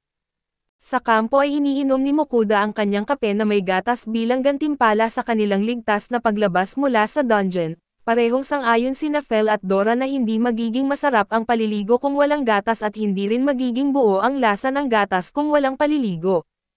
Para kay Fel ay mahalaga lang talaga ang gatas at sinabi ni Mokuda na pangit ang tingin sa kanya kung hindi siya naliligo paminsan-minsan, at amoy halimaw na siya at para kay Fel ay malaking pambabastos iyon na mas gusto rin ni Sue na malinis at makinis siya. Komento naman ni Dora na mula sa pagiging magaspang ay naging makintab na si Fel na ikinagulat palalo ng lobo, pero bigla silang nakarinig ng kakaibang tunog at akala ni Mokuda ay nagbabago lang ng paksa si Dora, pero narinig din ito ng dragon. Doon nila nakita ang ilang batang tumatakbo sa kagubatan na hinahabol ng isang halimaw. bumagsak ang kapatid na babae at tinatakpan siya ng bata gamit ang sarili niyang katawan, pero sakto namang dumating ang ating mga bayani. Sina So at Dora ay agad umatake at tinusok ang halimaw at nailigtas ang mga bata. Lumapit si Mokuda para alamin kung ayos lang ang mga bata subalit nang makita nila si Fel sa likuran niya, natakot sila at hindi makasagot at sinabi ng bida na hindi naman ito nangangagat, pero umiyak pa rin ang mga bata. Sinubukan ni Mokuda na mapakalma sila at sinabi na si Fel ay isang malaking aso lang at nang tumahimik na sila, tinanong niya ang kanilang pangalan at kung saan sila nanggaling at ipinakilala ng batang lalaki ang sarili niya bilang si Daryl at ang kapatid niyang babae bilang si Iris. Galing daw sila sa Dolan na ikinagulat ng bida dahil 3 oras ang layo noon mula sa kinaroroonan nila. Tinanong niya kung may kasamang matatanda at sinabi ni Daryl na ikukwento niya ang lahat ay ibinigay din nila ang orc dahil may dala silang kahon para sa mga gamit, pero ulo lang ng orc ang kasya.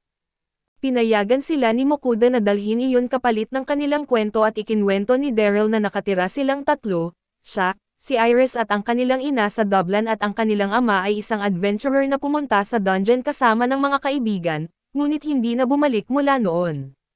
Nabubuhay pa rin silang 3 kahit papaano pero kamakailan ay nagkasakit ang kanilang ina at hindi na makabangon sa kama. Isang pari mula sa templo ang dumalaw at ginamitan siya ng healing magic at bagamat bumuti ang lagay nito sandali, muling lumala ang kanyang kalagayan makalipas ang ilang araw. Sinabi ng pari na tanging isang mataas na ranggong pari mula sa kabisera lamang ang makakagamot dito, pero kailangan nila ng malaking halaga ng pera para makuha ang pari mula sa kabisera, kaya't napilitan silang maghanap ng mga halamang gamot. Tinanong ni Iris kung sapat na bang bayad ang orc para makakuha ng pari. Buong pag-asang sagot ni Daryl na oo at naantig si Mokuda sa narinig, pero alam niyang karaniwang halimaw lang ang orc at hindi naman kalakihan ang presyo nito, kaya nag-isip siya ng ibang paraan. Biglang kumalabog ang tiyan ng magkapatid dahil sa gutom pati rin sina Fel at So, kaya inimbitahan sila ni Mokuda na kumain at nagalok ang mga bata na tumulong, pero sinabi niya na mas mabuting maglaro na lang muna sila kina Dora at Soy. Habang naglalaro ang mga bata at naisip niyang samantalahin ito para mapakain silang mabuti, kaya nagsimula siyang magluto na iniihaw ang sibuyas sa magkabilang panig para lumabas ang tamis nito, pagkatapos ay niluto niya ang karne ng cockatrice at inuna ang balat para lumabas ang taba at ginamit iyon sa pagluluto ng mismong karne. Pagkatapos ay nilaga ito ng bahagya gamit ang teriyaki sauce at tinatakpan ng makintab na glaze. Hindi rin niya nakalimutang magprito ng itlog at sa ibabaw ng tinapay ay nilagay niya ang lettuce, karne na may teriyaki at cheddar cheese. Pagkatapos ay nagdagdag siya ng sibuyas, kamatis at itlog na prito at bilang panghuli ay nilagyan pa niya ng maliit na banderita sa ibabaw. Tuwang-tuwa ang mga bata habang kumakain at nagugustuhan ang tamis at alat ng lasa. Pinainom din sila ni Mokuda ng inumin habang naghihintay naman sina Fel at So ng kanilang pagkain at binigyan niya ang bawat isa ng malaking hamburger tower. Lahat sila ay masayang kumain at pagkatapos kumain ay nagpahinga silang lahat at lumapit ang magkapatid para magpasalamat sa Ginoo sa masarap na pagkain. Naantig ang puso ni Mokuda pero medyo napatigil siya nang marinig ang salitang Ginoo. Masaya siya sa pasasalamat ng mga bata pero nagtanong siya sa sarili kung mukhang matanda na ba talaga siya para tawagin ng ganoon. Kumpirmado naman ni Fel na oo at isa na talaga siyang Ginoo na ikinainis ni Mokuda at makalipas iyon, nakatulog ang mga bata at nakaramdam ng awa si Mokuda para sa kanila, dahil siguradong napakahirap maghanap ng pera para sa gamutan ng ina nila. Sa puntong iyon ay biglang sinabi ni Daryl na pakiusap ay tulungan niyo kami. Napukaw ang puso ni Mokuda at napagdesisyonan niyang tumulong kung kaya niya, binuksan niya ang kanyang storage at inisip kung anong sakit ang posibleng meron ang ina ng mga bata. Naghagilap siya ng mga potion pero sinabi ni Fel na hindi nakagagamot ng sakit ang mga iyon at ang tanging nakakagamot ay ang elixir. Ayon kay Fel ang elixir ay kayang pagalingin ang lahat ng uri ng karamdaman at maaari pang magbigay ng immortalidad parang kwento lang sa pantasya.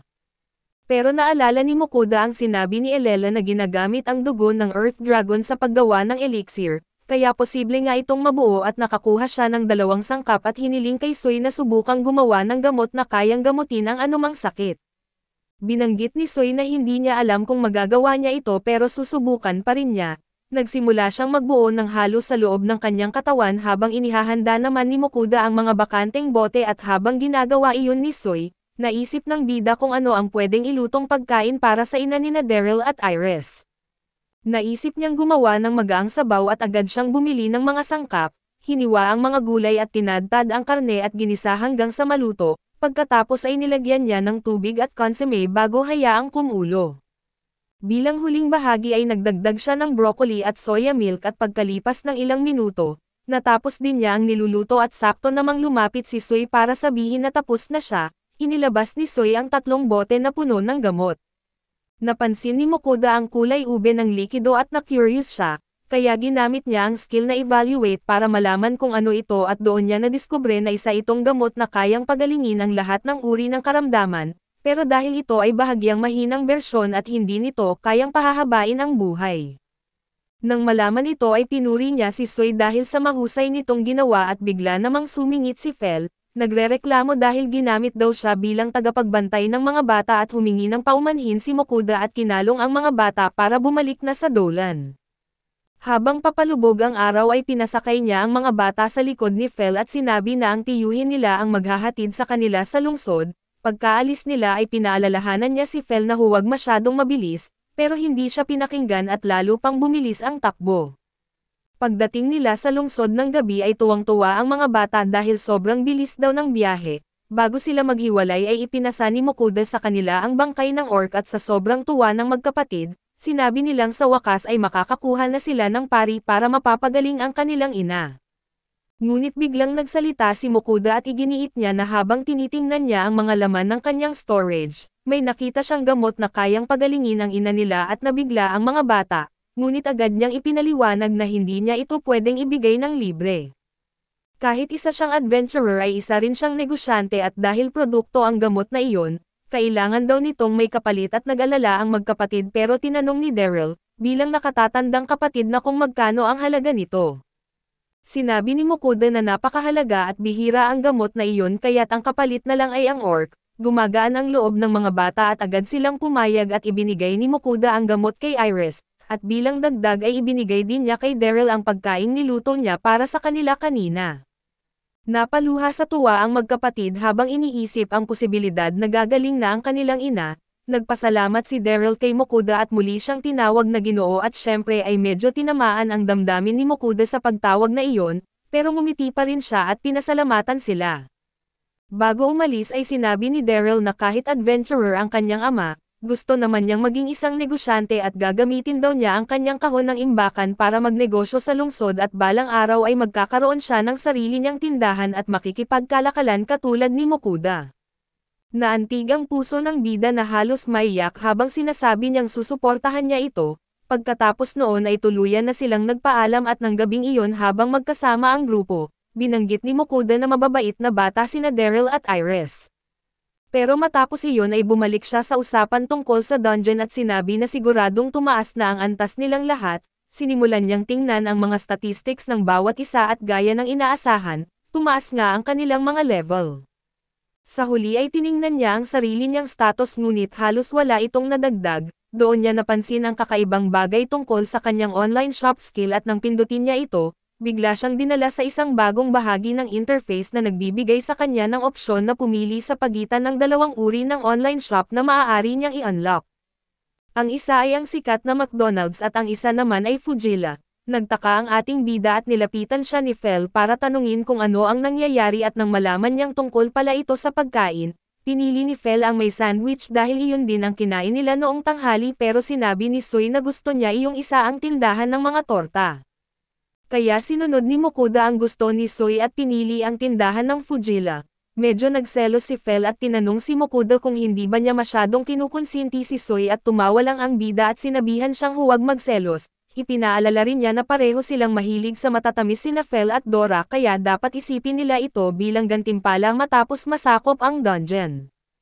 Sa wakas ay pinili nila ang tindahan ng Fujila at nang makita nila ang napakaraming klase ng mga dessert, hindi na itago ni Fel at ng iba pa ang kanilang tuwa at magsisimula na sanang pumili si Mokoda kaya in-order niya ang iba't ibang klase ng cake at matatamis. Ilang sandali lang ay dumating na agad ang order at sabik na sabik silang lahat, paglabas ni Mac ng mga cake mula sa mga kahon ay namangha si Fel, Dora at Soy sa itsura ng mga ito at nagtanong pa si Fel kung nakakain ba talaga ang mga iyon. Hindi na nag-aksaya ng oras si Mokoda at sinimulan ng hiwain ang mga cake. Sabi ni Fel ay kaya raw niyang ubusin ang buong cake kung gusto niya pero pinigilan siya ni Mokuda at pagkatapos ng ilang minuto, binigyan niya sila ng halo-halong dessert. Pagkakain ng unang subo ay tumalon si Soy sa tuwa dahil sobrang tamis daw at ang sarap ng lasa. Matapos nilang kumain ay naglabas pa si Mokuda ng dagdag na dessert at nang makita ni Dora kung paano ito gumagalaw at tumatagtag sa plato na labis siyang namangha. Tinuro pa niya kay Soy na kamukha raw niya ito at pagkatapos, kumuha si Mokuda ng iba pang dessert para sa sarili niya at sinabayan ito ng isang tasa ng itim na kape at nang makita siya ni Fel na umiinom, tinanong siya nito kung bakit umiinom na naman siya ng mapait na bagay na iyon. Giit ni Mokuda na iyon mismo ang gusto niya at biglang sumingit sina Soy at Dora na humihingi pa ng dagdag ng malambot na cake, pero sinabi ni Mokuda na tama na muna iyon at sabay tanong kung masarap ba. Sabay silang sumagot ng oo at habang tinatapos ni Mokuda ang pagkain, napaisip siya kung may nakalimutan siya na mula sa langit at narinig niya si Ninrir na sumisigaw na oo, nakalimutan niya raw ang mga handog para sa kanya.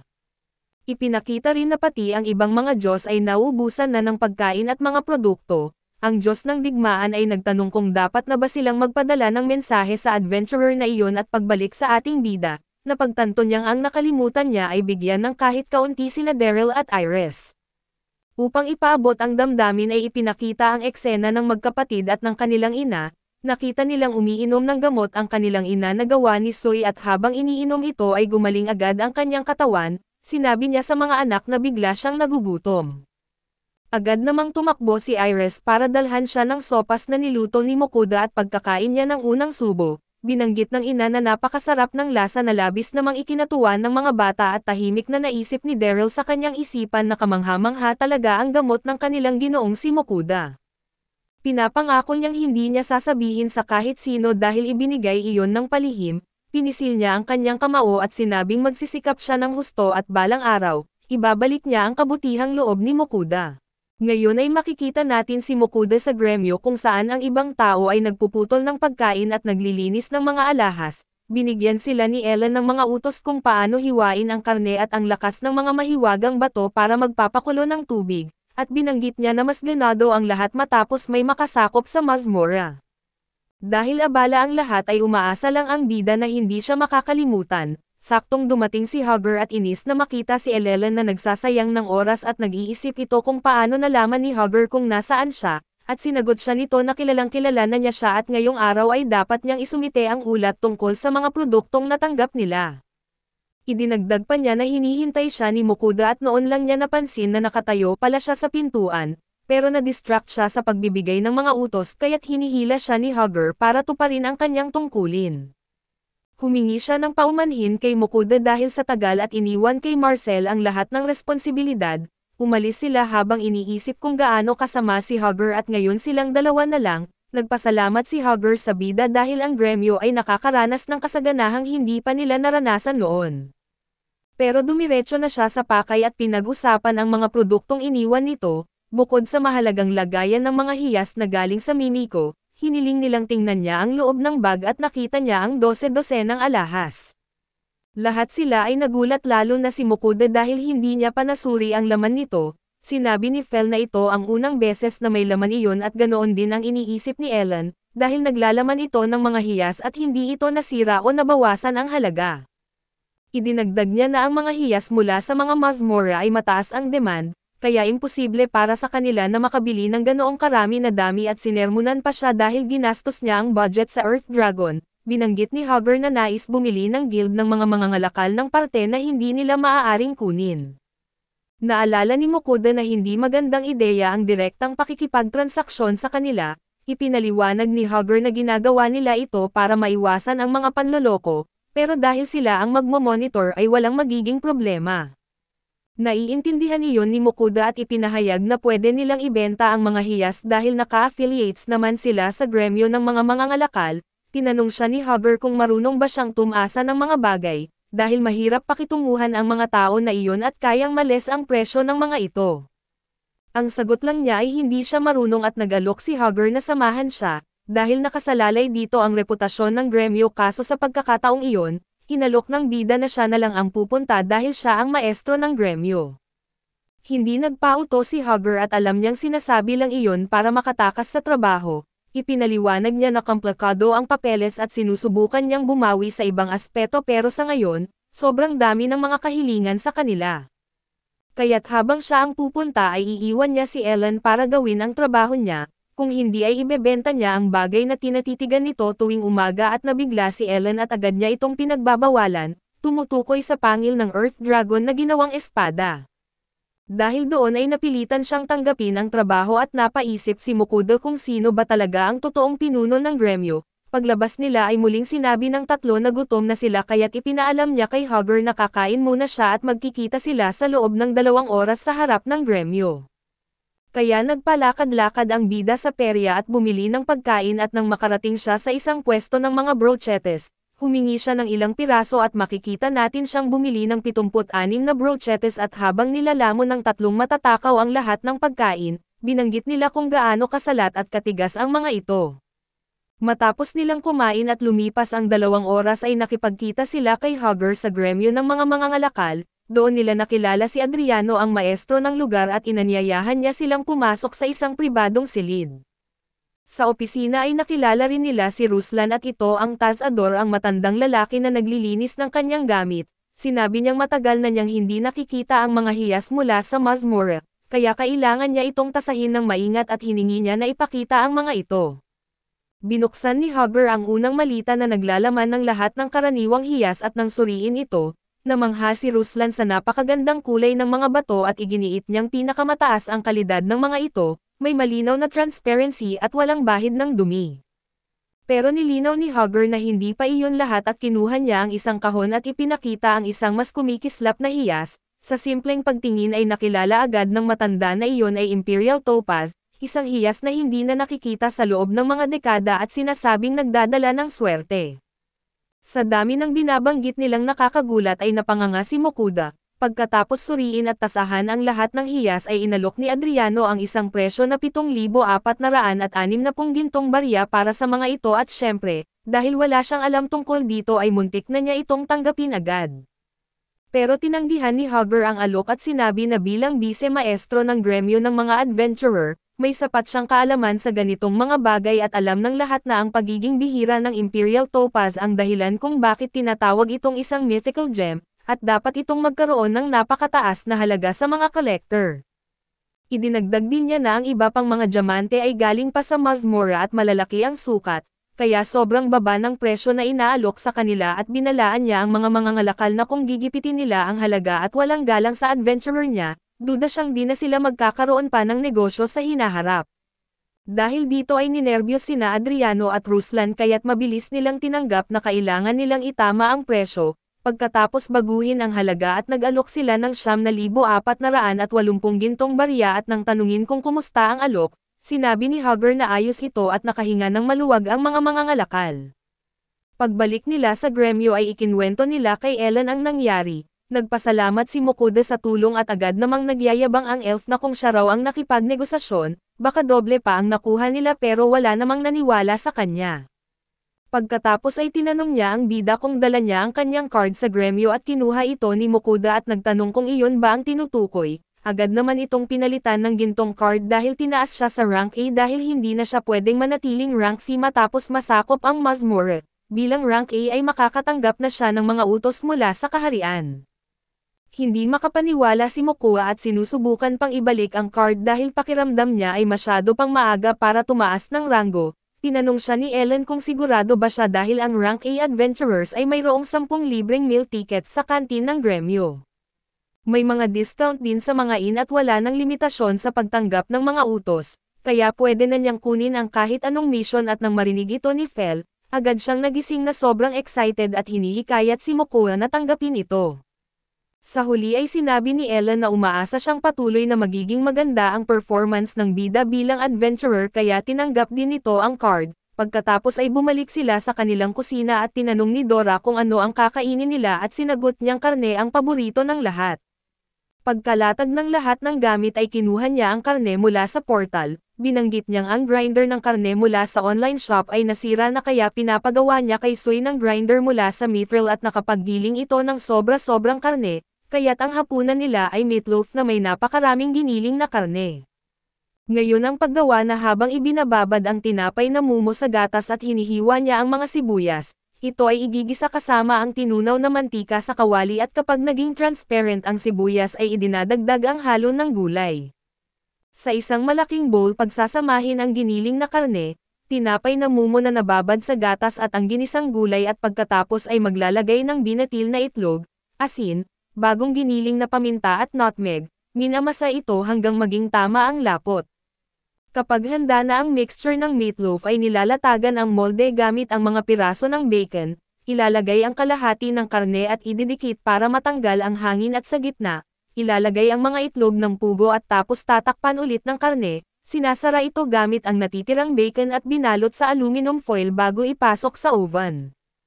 Pagkalipas ng tamang oras ay inilabas ni Mokuda ang pagkain mula sa oven at sinundot niya ng toothpick para siguraduhing luto na, pagkatapos ay ginawa niya ang sarsa gamit ang mga sangkap at katas ng karne mula sa molde, nilagyan niya ng pampalasa at matapos haluin sandali at handa na ang sarsa.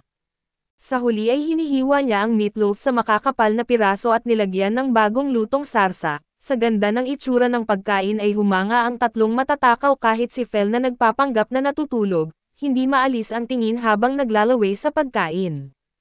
Pagtikim nila ay agad na pinuri ng tatlong matatakaw ang sarap na may tamang lambot at syempre, ang lutong timpla ng ating bida at nagustuhan nila ito ng sobra kaya humingi pa sila ng pangalawang plato, pagsapit ng gabi lahat ay nagpapahinga na. Si Mokuda naman ay abala sa paghahanda ng iba't ibang klase ng matatamis para kay Hugger at sa pamilya nito bilang pasasalamat. Habang ginagawa niya ito ay ipinakita rin na sa mundo ng mga Diyos ay nagagalit si Ninrir dahil hindi siya pinapadalhan ni Mokuda ng kahit ano mula sa bago nitong shop. Samantala ay nag-iisip ang ibang Diyos kung may mga tindahang nagbebenta ng alak o mga produktong pampaganda, nagmungkahi si Hefesto na para malaman nila, dapat nila pang silipin ang dating mundo ni Mokuda at sumang-ayon ang lahat sa pamamagitan ng simpleng pagtango. Kinabukasan ay makikita natin ang kawawang si Ellen na ginagawa ang kanyang trabaho, at doon din makikita si Mokuda na iniaabot kay Hugger ang isang basket na puno ng mga matatamis na binili niya. Medyo naguguluhan si Hugger at tinanong siya tungkol sa biskwit na hugis batang babae.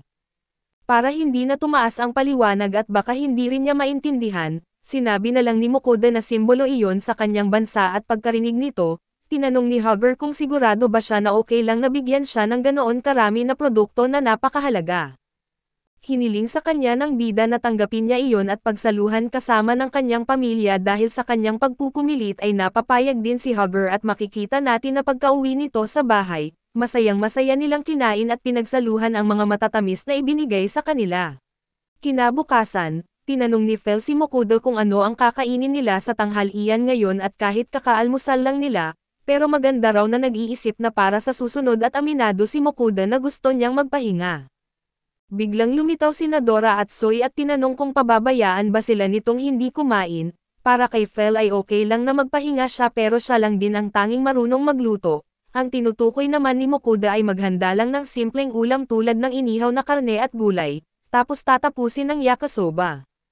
Pero biglang huminto si Fel para sabihing gawin niya iyon at nag-crave ito ng inihaw na karne. Ang problema ay wala silang grill at nagtanong siya kung pwedeng gumawa ang isang panday pero makikita siya kalaunan na pinaalis dahil humiling siyang gumawa sila ng isa, at sa isa namang panday halos muntik na siyang mapahamak. Pagkatapos nito ay makikita siyang kasama si Hugger at ikinwento nito na sikat ang Dolan dahil sa dungeon. Ipinagmamalaki ng mga panday ang paggawa ng mga armas kaya't ayaw nilang gumawa ng isang simpleng grill at karamihan ng mga panday ay mga duwende. Magaling sila at mataas ang kalidad ng gawa pero masungit ang ugali at mahilig sa alak, nakakalimutan nila ang trabaho kapag nakainom kaya mas madaling kumbansihin sila kung alak ang dala nila imbes na pera. Pagkasabi nito ay ibinigay niya kay Mokuda ang bayad mula sa mga extra na nakuha sa dungeon at hiniling na bilangin niya iyon. Ngayon lilipat tayo sa tanghalian kung saan nagluto sila ng gyuden na karne. Habang kumakain sila tiningnan ng bida ang tindahan para bumili ng alak at humingi ng Japanese whiskey at nang dumating ito, binawasan niya ang tapang at tinataasan ang magic nito at gamit iyon ay pupunta siya para magpagawa ng grill. Pagpunta niya sa panday ay sinabi niya na may ipapagawa siya at tinanong siya nito kung anong armas ang gusto niya, pero ipinaliwanag niyang kagamitan sa pagluluto ang kailangan niya at iginiit ng duwendeng panday na kalimutan na niya iyon at halos masipa pa siyang palabas. pero bago siya umalis ay tinanong niya kung mahilig ito sa alak. Dahil dito ay nakuha niya ang atensyon ng duwende kaya't ipinakita niya ang whiskey na binili niya. Nang buksan niya ito ay nabighani ang duwende sa amoy at kinuha niya iyon para e-serve at tikman at nang matiyak niyang masarap iyon, tinanong niya kung anong klase ng alak iyon dahil hindi pa siya nakatikim ng ganito kasarap. Dahil nakita ng bida na nagustuhan niya ang alak ay sinamantala niya ang pagkakataon para makipag-peace. Hinalok niya ito ng 5 bote bukod pa sa bayad kung tatanggapin nito ang request at pagkalipas ng ilang segundo na pag-iisip, pumayag ang panday ngunit sa kondisyong gawing 10 bote kasama ng bayad. Masayang pumayag si Mokuda at habang umiinom ang duwende, tinanong ng bida kung gaano katagal matatapos ang ginagawa niya at sinabi ng matanda na bumalik siya pagkalipas ng 3 araw, ipinahabol pa niya na ang presyo ay 350 gintong coins. Matapos ang lahat ng napagkasundoan at paalis na ang bida, pero bago siya umalis ay nagpakilala ang matanda bilang Ashsi dahil sa nainom nitong alak at pagbalik niya sa kanyang kwarto, nag-isip si Mokuda tungkol sa alak at kung paano mahilig dito ang mga Diyos. Habang iniisip niya iyon naalala niyang matagal na dapat niyang naipadala ang mga alay niya. Oo talagang malilimutin si Mokuda kaya't makikita natin siyang nakikipag-usap muli sa kanila at sinimulan nila siyang pag-alitan dahil nakalimutan niya sila. Pati ang isa ay nagbanta na parurusahan siya at itatali sa isang bato. Nagsorry ang bida at pumayag na pakinggan ang lahat ng hiling nila kaya't nagsimula si Ninrir na humiling ng lahat ng cake mula sa bagong tindang na-unlock niya. Si Hephaestus at Bahamut naman ay ibang-iba ang gusto at ipinilit nilang kapag nakapag-unlock siya ng bagong tindahan, dapat ay isang liquor store ang piliin niya. Ibinunyag ni Hephaestus na pinag-aralan niya ito at nalaman niyang mag-unlock siya ng susunod na tindahan sa level 40. Kaya inutusan nila siyang mag-level up agad at sinabi ni Agni na madali lang iyon kung babalik siya sa dungeon kaya inutusan siyang 3 na pumunta agad, pero pinutol sila ni Kishar at nilinaw na ang susunod na tindahan ay magiging beauty store para sa mga produktong pampaganda niya. Ang batang si Rosalka naman ay nagsabi na gusto niya ang seafood fair ng Hokkaido, namangha si Mokuda sa dami ng nalaman nila tungkol sa mundo niya. Gayunpaman ay ipinakita niyang may paninindigan siya at sinabi niyang hindi siya magpipilit mag-level up. Nagbanta pa siya na titigil siya sa pagbigay ng alay at ibabalik niya ang kanilang biyaya kung ipipilit nila iyon. Nang marinig nila ito ay nagpanik silang lahat kaya kumalma sila at nangakong mag-iisip muna sa kanilang ginawa. Pagkatapos nito ay nagmungkahi si Kishar na bilang celebration ng pag-unlock ng bagong tindahan, dapat ay taasan niya ang limit ng paggastos nila. Kaya nagkasundo silang lahat na doblehin ang kanilang pwedeng gastusin at walang choice si Mokuda kundi pumayag, kaya hiniling niyang piliin na nila ang mga produkto nila at isa-isa nilang pinili ang gusto nila at matapos maibigay ang lahat ng alay, sobrang pagod ang kawawang bida dahil sa kakupalan ng mga Diyos. Pagkatapos ng nakakapagod na usapang iyon magluluto siya ng isang malikhaing putahe kaya't kumuha siya ng malaking cockatrice at nilagyan ito ng asin at herbs. Doon ay kinuha niya ang frozen pilaf para ipangpalaman at tinatakpan ito gamit ang bamboo sticks para hindi lumabas. Itali niya ang mga paa para hindi magbago ang hugis at nilagyan ng olive oil at inilagay sa preheated oven. Kailangan lang hintayin ito habang nilalagyan niya ng oil paminsan-minsan at makikita nating unti-unting kumukumpleto at kumikinang ang balat. Pagkatapos ay hiniling niya kay Soy na gumawa ng plato at baso kaya binigyan niya ito ng mga bato para gawin ang mga iyon. Minold ito ni Soy hanggang sa maging mga plato at saka lumabas ang inihaw na cockatrice na may palamang pilaf, hiniwa ito ni Mokuda at ni-serve kasama ng bigas sa loob. Simple lang pero masarap at sinabi ni Dora na malutong ang balat at malambot ang karne, nagustuhan naman ni Fel ang bigas dahil sumisip-sip ito ng sabaw at taba at matapang pero sabay malambot ang mga lasa, iyon ang natatanging detalye ng buong ulam.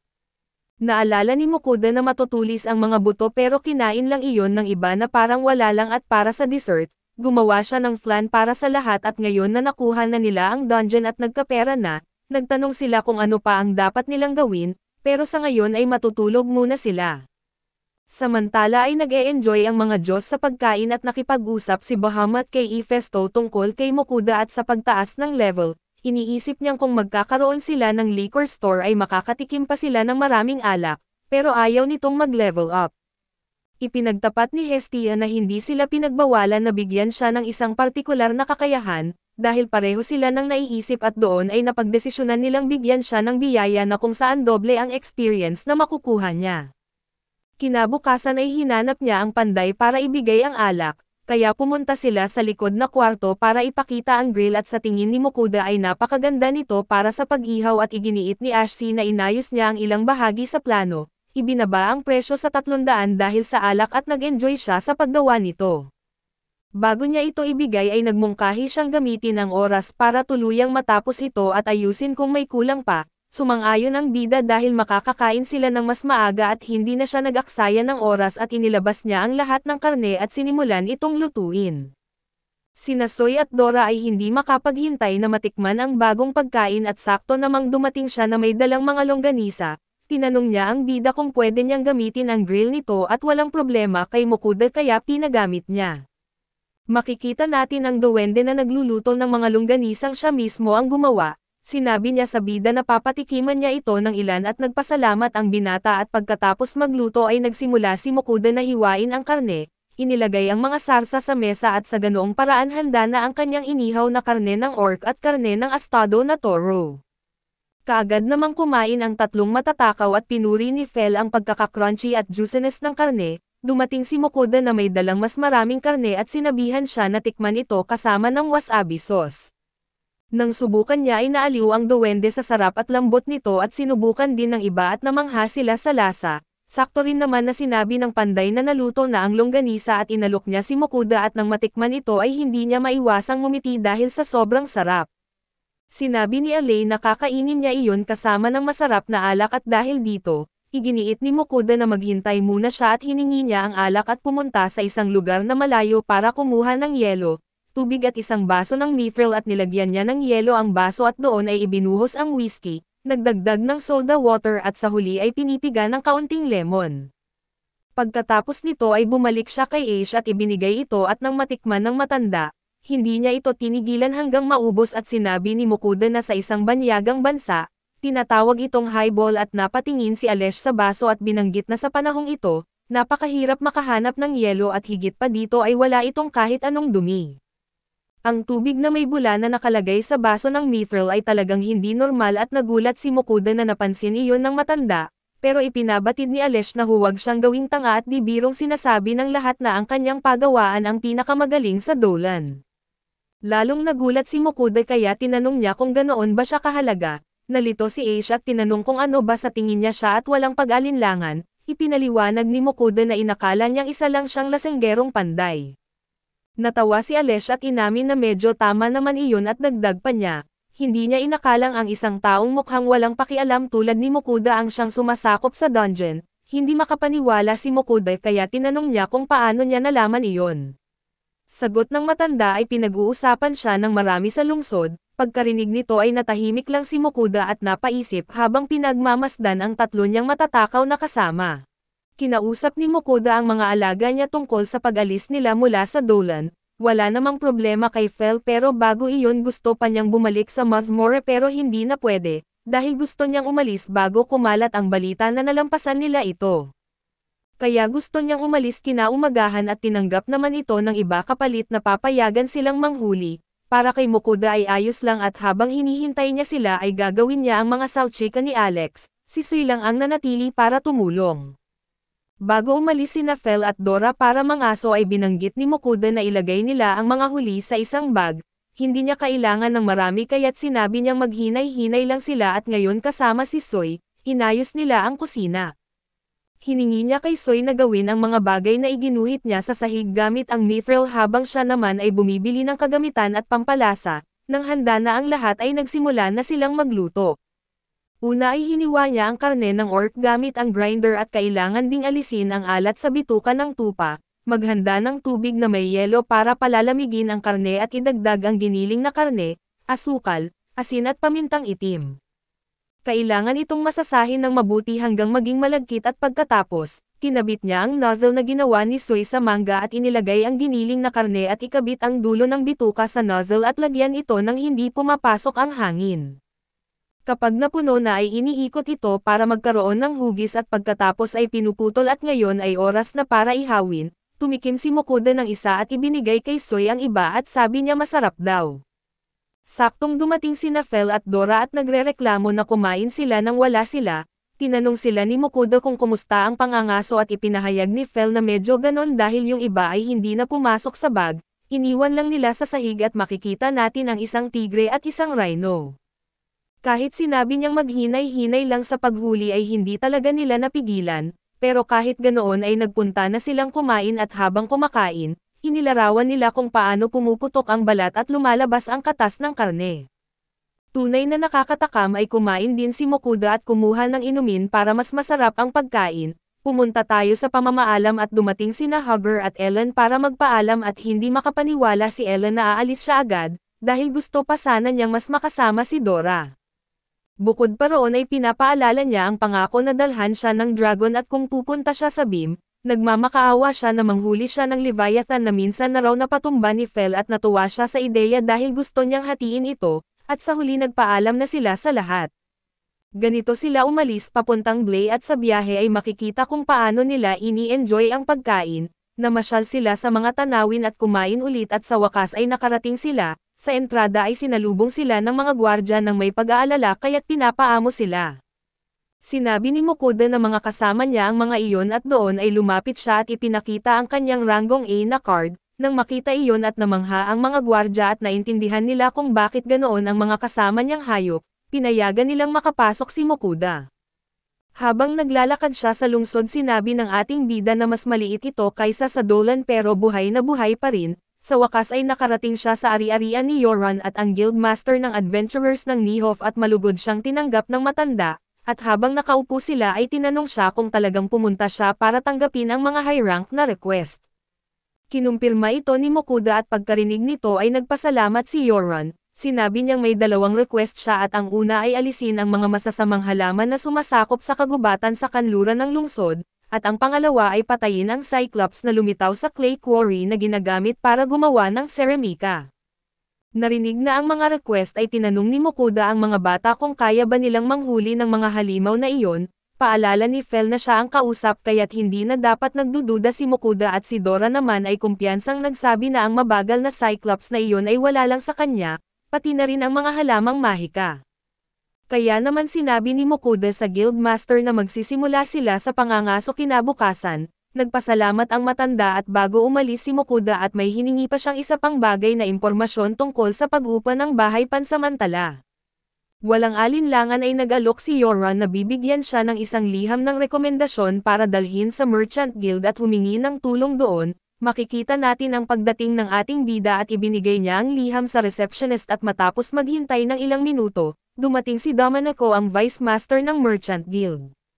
Dinala siya nito sa isang tahimik na lugar at ipinakita ang mga available na ari-arian, pinili ng ating bida ang pinakamaliit na bahay na malapit sa sentro ng lungsod at pagpasok niya, nagulat si Mokuda dahil napakaluwag nito.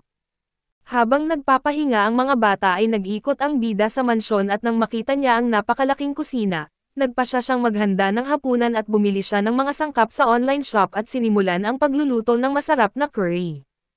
Ikinwento ng bida na nakatikim na siya ng curry sa iba't ibang kainan at maging ng Indian curry, pero wala pa ring tatalo sa lutong bahay at una, palalambutan ang sibuyas at igisa kasama ang orc na karne at patatas at carrot, alisin ang bula at gumamit ng dalawang uri ng raw. Ang amoy ng curry ay nagpapagutom sa lahat kaya agad silang pumunta para tingnan kung ano ang niluluto. Paghain ay sinubukan nila ito kasama ang kanin at nang matikman ay nagulat sina Fel, Dora at Sui dahil sa sarap. Sobrang sarap na hindi nila mapigilan ang pagkain at may pagdududa pa si Mokuda dahil maraming pampalasa ang ginamit, pero humingi pa ng dagdag ang tatlo at ngayon, sabay-sabay silang kumain at naubos ang buong kaldero. Pagkatapos ay pumunta sila para tingnan ang banyo at namangha sa lahat ng detalye. Ang bathtub ay napakalaki na kaya nitong mapapaligaw si Fel at matagal na mula nang huli siyang maligo at amoy curry pa siya at pagkaamoy, pumayag si Fel pero hindi siya papasok sa bathtub.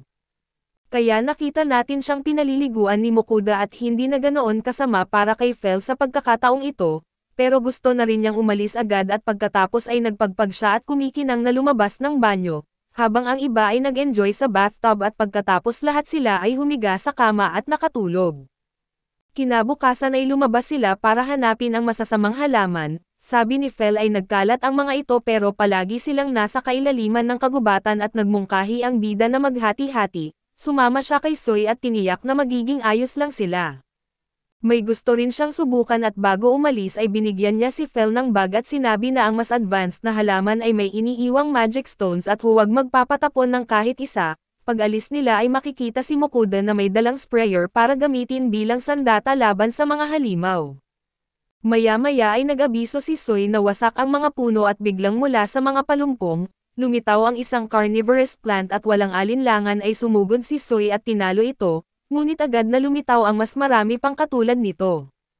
Ngayon ay sumabak na rin si Mokuda gamit ang kanyang napakalakas na herbicide mula Japan at mabilis niyang tinapos ang halimaw. Ganito natin nakikita ang dalawa na inuubos ang bawat halaman sa pagtutulungan nila. Pagkaraan ng ilang minuto ng matinding laban ay napagod na ang ating bida at biglang nag-abiso si Soy na may mas malaking bagay na paparating, isang napakalaking halamang kumakain at may 3 ulo ang lumitaw sa harap niya.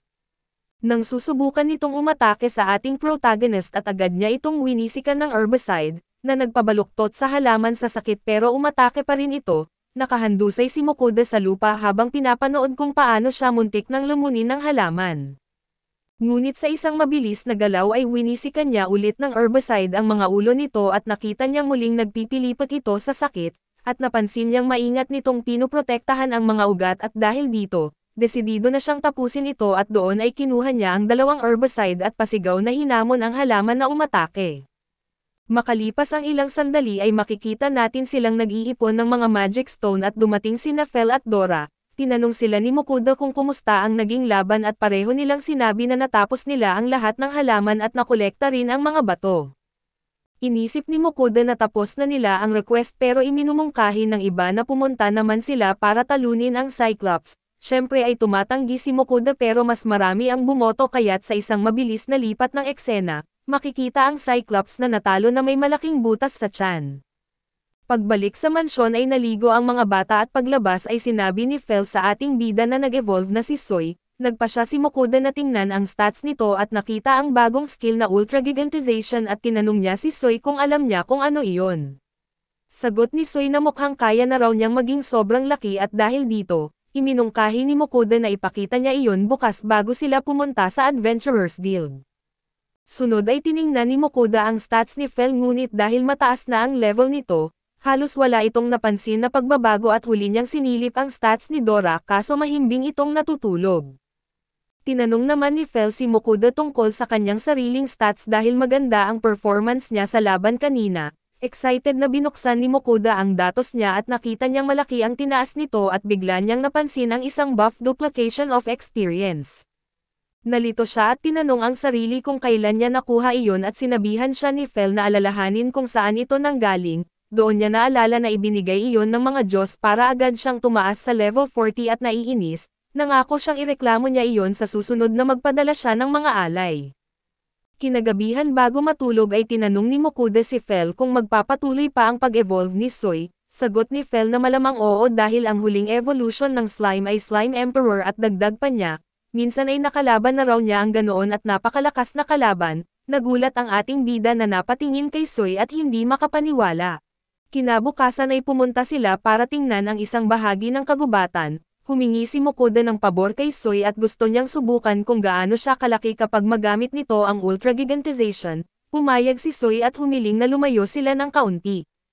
Pagkatapos ay nagsimula siyang mamaga hanggang maging kasing laki ng isang bahay at kaya pa niyang lumaki ng higit pa. Sabi ni Fel na ito ang unang beses na nakakita siya ng slime na ganito kalaki, iniisip na espesyal na slime si Soy kahit 3 buwan pa lang ang buhay. Nagtataka rin siya kung ang pagpapakain kay Soy ng mga bagay mula sa ibang mundo tulad ng plastic ay nakaapekto sa kanya. Tumatalon si Soy sa tuwa dahil espesyal siya pero dahil pinapaalog niya ang lugar, hiniling ni Makoda na bumalik siya sa dati. Kahit kaya niyang magbago ng laki at mas gusto niyang maliit para makapasok sa bag ni Makoda, pabor din dito si Makoda at dahil napatag ni Soy ang lupa ay napagdesisyonan nilang doon na kumain. Nagsimula siyang magluto at hiniwa ang sariwang okra, sa plato ay nagdagdag siya ng soboro ng manok, okra at itlog sa kanin kaya't naging 3 kulay ang soboro at kahit kulang sa karne, nagustuhan pa rin ni Fel at ng iba at humiling pa ng dagdag. Ngayon ay pumunta sila sa isang carniceria kung saan nila iiwan ang Cyclope para hiwain, isang araw daw ang kailangan para suriin at tansyahin ito at ibibigay kay Mokuda ang gantimpala para doon. Habang nandoon siya ay tinanong siya kung bakit hindi muna siya maglibot sa syudad, naalala niya ang mura at pangkaraniwang mga plato niya kaya't nagpa siya siyang maglakad-lakad, iminungkahi ng matanda ang mga tindahan na madalas niyang puntahan. Pagdating sa Casa Aida ay sinalubong siya ng nagtitinda ng masaya, sinasabing taga-Rangoes siya at dahil dumating si Makoda nang hindi alam ang bibilhin at doon ay ipapakita niya ang buong tindahan. Ang pangalawa ay ang workshop na Severi at kung pupunta siya sa main branch, makakakita siya ng mga produktong wala sa ibang tindahan tulad ng baso na may automatic kulang. Ang pangatlo ay ang workshop na Doban na sikat sa floral ceramics at totoo nga, napaka-elegante ng mga tasa kaya't naisip niyang parang isang noble siya at maya-maya ay tinitingnan ni Makoda ang mga pinamili niya, at iniisip niyang ang 168 gold coins ay malaking gastos. Gayunpaman dagdag niya ay mas masarap ang pagkain kapag maganda ang gamit na pinggan. Sa oras na iyon ay humiga si Fel sa lupa at sinabing pupunta siya sa dungeon at nagtaka si Makoda dahil ang plano niya ay pumunta sa dagat, dahil gusto niya ang pagkaing dagat. Kahit kinumpirma iyon ni Fel ay iginiit rin niyang mas gusto niyang pumunta sa dungeon para hindi mawala ang kinis o maging kalawangin, at para makakuha ng suporta ay tinanong pa niya sina Dora at Soy kung gusto rin nilang pumunta sa dungeon.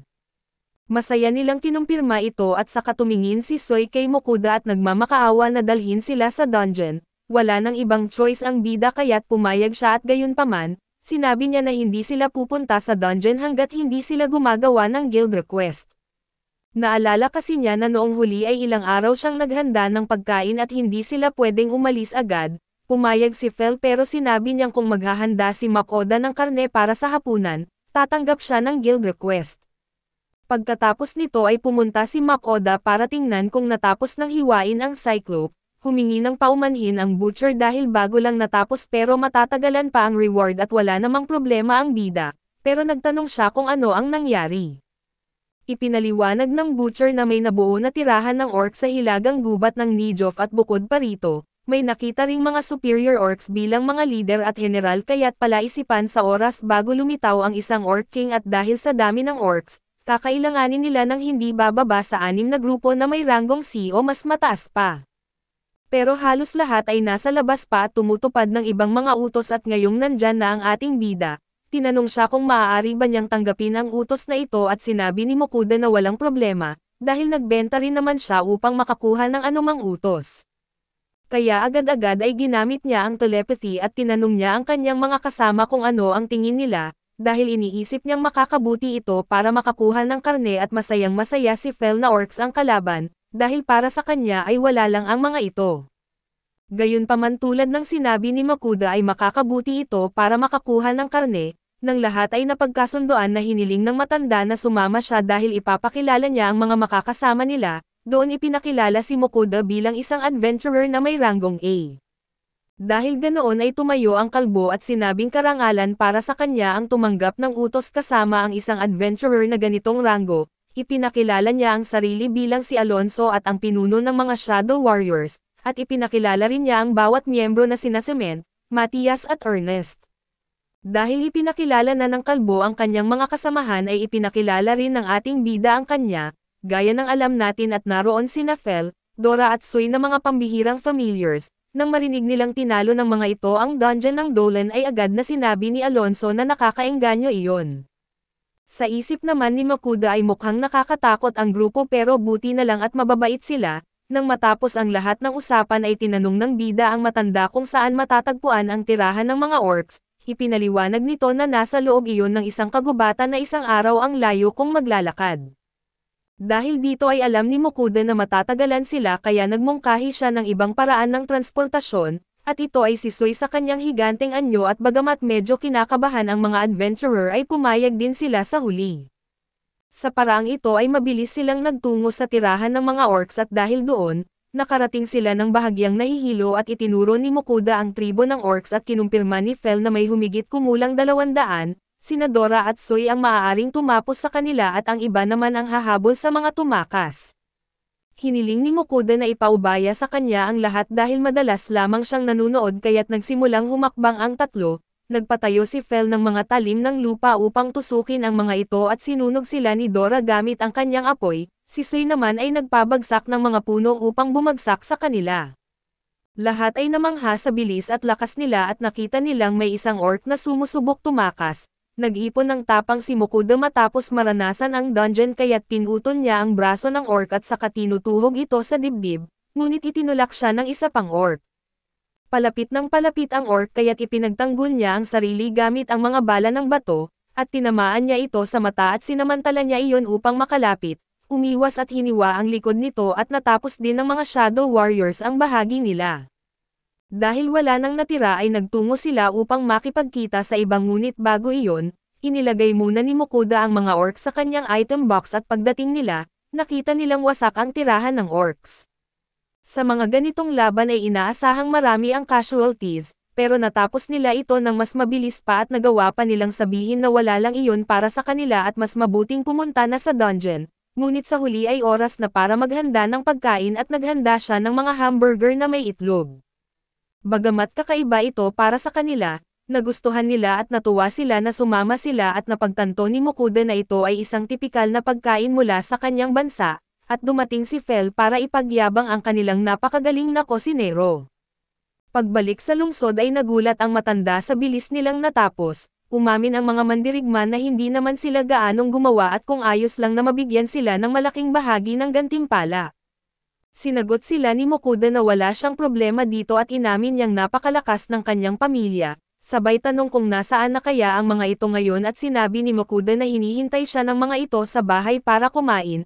Naalala niyang nagrereklamo si Fel dahil gusto pa niya ng pagkain at napaamo niya ito gamit ang isang cake.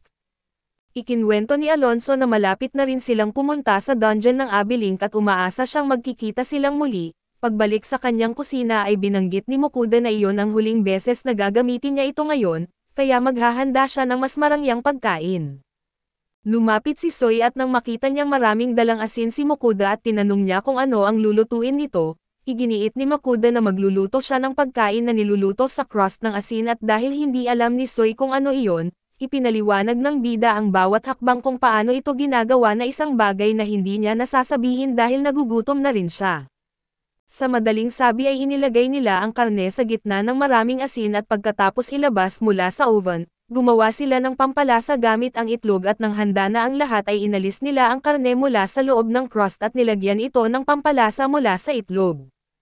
Siyempre tulad ng nakasanayan ay nagustuhan ito ng mga familiars at pagkatapos ng masaganang pagkain, oras na para sa dessert na isang maliit na gantimpala dahil sa kanilang pagsisikap at kinabukasan. Ibinigay sa kanya ang gantimpala para sa masasamang halaman at sa Cyclope na kulang pa ng doble, kaya umabot sa kabuo ang 161 malaking gintong barya. Tinanong siya ng matanda kung aalis ba siya agad papuntang Biland at si Mokuda ang nagkumpirma nito kaya't bago sila magpaalam, ipinaliwanag nila na kung sakaling magkaroon siya ng pagkakataon ay ang kasiyahan nilang bumalik siya upang muling bisitahin ang kanilang syudad. Sa ganitong paraan nagpaalam ang ating bida at pumunta kasama ang kanyang mga familiars papuntang Blind.